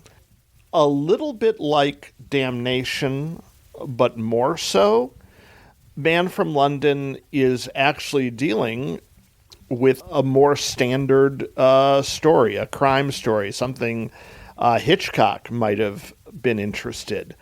But he does it in his own style. And I think the opening of the film is particularly powerful. You have a very slow pan shot up from the water to a docked ship. And we see the ship revealed really as slow as possible to get the full immensity of it. And then, like the opening of Damnation, where it pulls back to reveal the watcher who's watching the cables, here we see another watcher seeing this crime take place. The crime is done in long shot. We play with perspective as this fellow is seeing this crime taking place, putting it together and seeing how, with the money unaccounted for, this could actually work to his advantage. Look, with the deep philosophical poignancies of earlier films, this is doing something different, but I think it's succeeding in what it's doing as well. Right. You're saying that it is taking Tarr's style upon being a genre piece for a noir type story, but not going deeper into the kind of existential and metaphysical and spiritual questions that have even were prevalent in Damnation. Is that kind of a fair assessment? A little bit. It is going deeper into character, because we do see how the Watchman's acquisition of the money really changes his perspective and his life and the way he interacts with his family and the rest of the people in the town. We have a lot of character beats that echo Damnation. It's not as good a movie as Damnation, but it does allow us to look deeper on this kind of a story than a traditional telling of it would normally do. You mean in the sense that upon finding the money, the kind of dilemma that he experiences is enhanced by he has such a long take on getting the money, finally opening the case and revealing what is inside, and his very long stare at it before he closes it and tries to resume his routine? And don't forget his trying to dry off the money he recovered from the water by placing each bill one by one on top of his furnace. Being added by the Tarr style is attention to detail. And in a film like this, that goes a long way. It gives us a different perspective on an old story. I think I can join you part of the way with part of what makes Tarr such a unique director. Because if there's two things that define his style, is that the takes are really long, and he does captivating movement and composition within these really long takes that make them very engaging to watch. I think the first part, the very technical fact by the nature that how long these takes are, that helps give a different perspective to the story. Because there is a person who is being in pursuit of our main character before the policeman shows up. And it's one level of suspense to see him appear at inopportune moments at local establishments of his, but it's another to have it focus on his face or focus on the two of them together as the camera moves between them. That's a very peculiar kind of tension because we are as trapped as he is in terms that we can't turn away and get somewhere else. And Tarr has an almost Leone-like ability to capture these faces. And the man from London himself, this older police officer, has such an air of mystery about him. He is single-minded about the money, but you also get hints that his motives may not be quite so law and order pure. And so he becomes this menacing presence as well. Yeah, I totally see that. And I sort of see on your perspective that this is done in service of telling a more conventional story, but giving it a unique spin because of the stylistic stuff that he's known for. And it's a real interesting question and a fair point to say, does Béla Tarr need to go into deep, gigantic philosophical questions in every single one of his movies? That might not necessarily be the case. Right, he may have made an entertaining thriller, Béla Tarr style. I do want to call attention to one of the strongest visuals of the film, though, which is the watchtower itself. Often filmed at night, the way it glows provides just an unforgettable location for all this to take place. That's very true. It's a captivating image every time it's presented from the outside. And he does make things pretty fascinating because the slats of each one of the window panes is so narrow to each other that when he's observing is continually being broken up by shots of black. It's like an eternal wipe, if you think about it. Yes, and here's a guy who, because he's got this money now and has to keep it from people, has to maintain a low profile. And what could be less of a low profile than being in this giant flashlight of a building on this dock that is the most eye-catching thing? Yeah, funny. Because you're just describing the architectural version of Jippo from The Informer. Well, you know, it's interesting you mentioned The Informer, which we discussed in our last podcast on John Ford, because he actually has kind of some of the same conflicts as far as how to hide his crime as The Informer did, but he is not quite so boisterous Very true. about things. And in fact, this confrontation between him and the police inspector, but then also the fellow who did commit the murder at the beginning of the film, leads to one of the most unusual action climaxes of a film because through a series of intricacies, they find themselves in a shed and a fight is about to ensue. We don't see the fight. This is Béla Tarr. We see the door of the shed for a long time. So we imagine what's going on down there. It should also be noted that this is the first appearance of a Hollywood actor in a Béla Tarr film, so to speak. It's Tilda Swinton, so we have to put a lot of asterisks on there for her strange career. My favorite perpetual angel from another planet, Tilda Swinton. Yes, who's just there as his wife. Yeah. That is unfortunately one of the poorer parts of the movie because it attains one of the lamest ever domestic disputes put on film, basically involving Tilda Swinton asking, "What are you doing?" and him failing to provide any answer whatsoever. Well, if we go back to early Tarr, we may remember that marital bliss is not necessarily his go-to. Yes, that's true. It did. I saw Man from London first before we looked at his early work. So now it is unfortunate to see that some of those wonderful interactions from the Prefab people made a return engagement on here.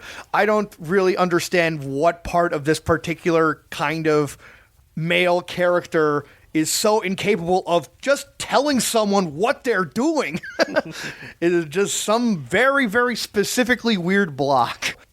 But it's also unfortunate that Tilda, at that moment after the argument has passed, the camera holds on her, but she doesn't quite understand Tarr's method, so she has a range of emotions play on her face, but since the camera is not turning away, the result is she is going through 40 to 50 different plays of emotion on her face. Her lips are trembling, her chin is vibrating, and her eyes are flashing in many different manners because she is almost a seizure level overabundance of emotion coming in, almost trapped under glass in a way. Yeah. And the movie also does no favors by introducing a character of a person's wife late, very, very late in the movie, and kind of making the emphasis about her, which is a transferal of attention which doesn't quite really work. Like, our main character sort of leaves the scene and it's focused on this woman, and was not really developed that well. Yeah, I could see where it seems kind of added on, but it was executed so well that I forgave the movie that, because her performance is great. Yeah, all of the kind of the problems you described with Tilda Swinton's performance, when she hears bad news and has to interact with the inspector, this actress really delivers. So I was able to forgive that. Very, very true. I sometimes wonder if they just had less about the actual plot details of our erstwhile main character, and maybe made this woman the main character, and have him, the observer, be more of a catalyst. But even what the main character from Damnation was effectively able to bring out through stillness and deliberateness, the main character from Man from London is played by the performance is very, very wooden and non-expressive. And I was very much just not engaged on what happens with him because he was too obtuse. I just can't agree with you there. I thought that's Miroslav Korbo, and I thought he fulfilled the role of the Hitchcockian hero quite well. But I think I liked the film a lot more than you did, although I think we can both agree it is not one of Tarr's best. I guess my ultimate disappointment with the Man from London just ironically comes from the fact of the genre, because by virtue of being a film noir, one of the cool things about film noir is that in the guise of doing these mysteries and whodunits and so on, it does traffic in these really dark and mysterious feelings of, say, despair, of trying to find a place in a world where things that you felt were the right rules and ways to behave turn out to be not at all applicable.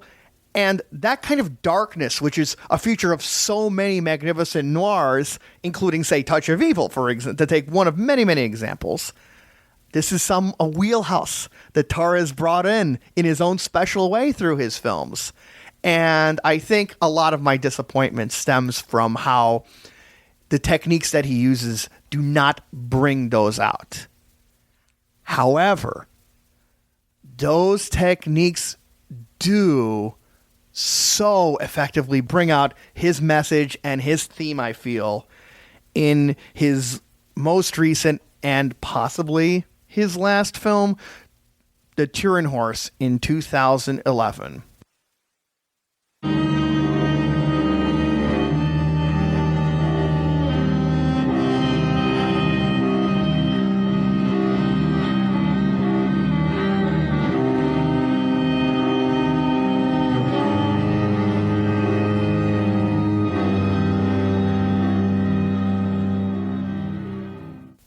It's the story of a potato farmer and his daughter who live a life of monotonous drudgery in a barren countryside. As a ceaseless windstorm ravages the farm and their horse becomes sickly and stubborn, soon it becomes apparent that the future and survival of everything they know is uncertain. As you say, it looks like this could be Tarr's last film. He has said it is, and that he created this film to act as his last film. And thematically, it's perfect in that way. Yes. Because like Sátántangó and Werckmeister Harmonies in particular, there's a sense of impending doom, if not apocalypse, Yes. in a lot of Tarr's films. Here, the idea of the end of what? That's what we're going to discuss, is made most vivid. Right. Even in films like Werckmeister, there have been moments, partly due to the contemplative nature of them, that go into tangents, that look at these detours, or things that appear to be detours. But this is Tarr's skill honed to one complete, overwhelming message. You would say that it would be the ultimate post-apocalyptic film, except there is no post to it. But there is a prologue, which is interesting. The film is set up as with the story of philosopher Friedrich Nietzsche, and how near the end of his life he witnessed a man beating a horse, and according to the fable of it, went mad as a result of that. And died 10 years later. Now, there is the truth that he did go mad near the end of his life. Whether it resulted from this horse beating is something that is made interesting by its inclusion here. But what Tarr asks is, what happened to the horse? And so, in another phenomenal opening shot, we see from the horse and his carriage riders moving frantically toward camera in what already is a bit of a windstorm. And the effect of this incredibly kinetic opening that attaches us to the horse, first and foremost, marks a great contrast to what the film will gear itself into, which is the daily life of the old man and his daughter. And this daily life is depicted in this precise, yet lusciously darkened, Gene Dealman set of routines, of desperation, like clockwork. They go rise, the daughter helps the father into his clothes, she goes out to the well in a gigantic windstorm, gets some water, then they cook a potato, which in one of the greatest examples of human desperation ever put on film, you see the father trying to get at the potato, but one of his hands is paralyzed. And in a pool of light, his hand is both trying to peel the skin off, but the potato is hot. So it's flinching and yet continually grasping towards it because he's so hungry. There are two things really interesting about these scenes. One is how often they're repeated. Yes. Because one of the themes in the movie is how this life, which seems like not much of a life at all, becomes adapted to, becomes normalcy. So we see, basically with very little variation, this repetition, but because it's Béla Tarr filming it, it's still hypnotic to watch. But then there's the particular potato thing. They are potato farmers, so that is the one thing they have an endless supply of. So every time he comes in from the windstorm, he's very cold and shivering. And this potato comes to his plate, again, steaming hot. The visual contrast of him not waiting for the potato to cool down, right, and just grabbing at it, it's a powerful visual. Yeah.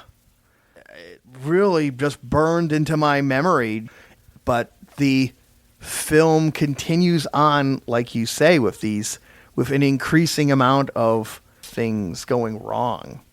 And them getting a collection of visitors from throughout different parts of society as they are fleeing from somewhere to go somewhere else. And what becomes slowly revealed is that this is no ordinary windstorm, and there may be nowhere else. One of their neighbors comes in and talks about what's beyond the hill, and basically he says, nothing is beyond the hill. And the horse will no longer eat. The horse will no longer perform its chores. And the one time they're able to actually get the horse to take them anywhere, when they finally realize that there's nothing for them in this home that's all they know, you don't see where they go. Just like the shed in Man from London, where Yes. you don't get to see what's going on inside of it. Right.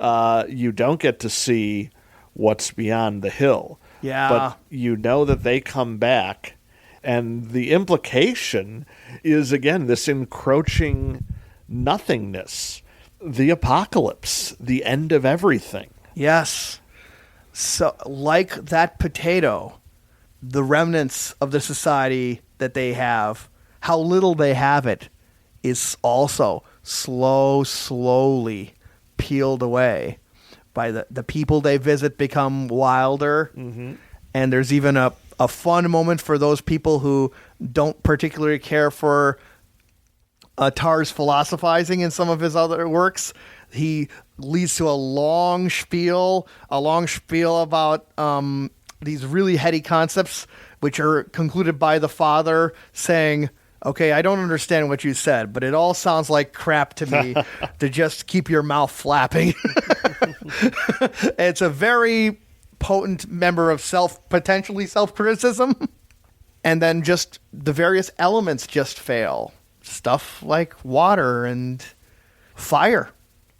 And you know things have gotten really bad when, during these ending sequences, as they continue to try to repeat their routines as best they can, but since there's no more fire to cook the potato, now they're eating it raw. And there's a incredibly haunting moment, that probably the most haunting potato related moment one could imagine, where he has to bite into this raw, crunchy potato. And that's where the repetition of the earlier scenes pay off, because we've seen him interact with a cooked potato so often that we know that to not cook the potato is a signal that things have changed and aren't going back. Exactly. Just like how Dielman had event cause things to get out of control, but the way people would behave is to try to maintain whatever they have as a routine, no matter how awful that routine is. That is brought about so well in the Turin Horse, on how our actions, even in the face of an insurmountable and unknowable terror, that is, I feel, so truthful in its despairing nature. Yeah. That feeling, that descent, and those final moments of crunchy, ever-dimming dissolution of the last things and the last people we see, is a perfect, sustained, creative moment from Tarr. I think it's Tarr's greatest artistic achievement, because he has that message, and that message is delivered, and all the details of that message is delivered very nicely, all the way from the very beginning out to the very end. Mm-hmm. There are so many details like you describe, but they all flow in for this message of the ultimate conclusion of things.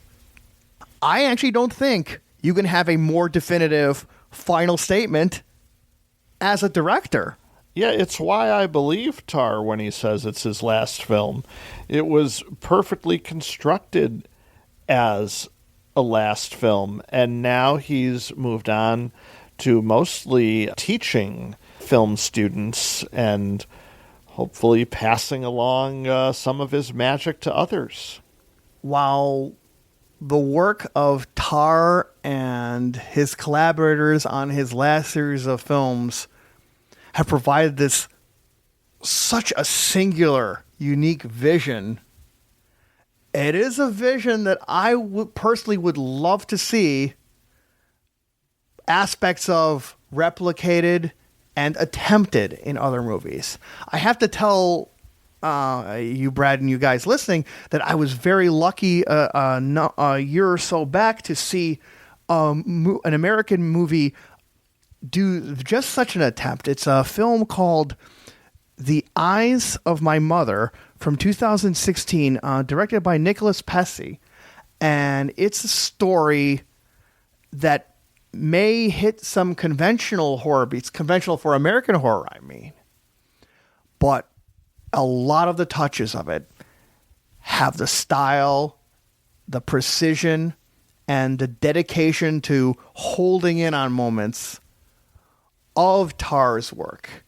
And it has a similar effect, that you have this genre piece that works to spook and disturb you, but also goes and looks at the undercurrent to a dark heart of feelings of grief and family loss and a kind of cosmic melancholy that we've seen in Tarr movies also makes its way there. So if you like Tarr, that's one of the films I would recommend to you guys check out. Well, for me, when I look at who could take on the mantle of Tarr, the director that most comes to mind is the Thai director I mentioned earlier, who has allowed us Westerners to affectionately refer to him as Joe, who has made a series of really remarkable films like Tropical Malady, Syndromes in a Century, and Uncle Boonmee, who can recall his past lives. And he's working in the contemplative style differently than Béla Tarr does, but his own unique vision is really powerful. And when it comes to contemplative cinema and kind of the ability to bring spiritual and philosophical issues to the front in unconventional ways, I think he's really a director who can do some wonderful things coming in the future. Yeah, a most excellent recommendation. Now, we're glad you could join us on this journey through Tarr and how his filmmaking has been both informed and influenced the genre of contemplative cinema. If you guys have your own impressions on Béla Tarr, the contemplative cinema work, or our commentary on those subjects, feel free to send an email our way talking about it at directorsclubpodcast@gmail.com. You can find us on iTunes at Directors Club Podcast and get our episodes through our website at directorsclubpodcast.com. We are on Twitter at DC Podcast, and now we are also on Spotify under Directors Club Podcast. Thanks for listening, guys, and hope to catch you on another episode of the Directors Club.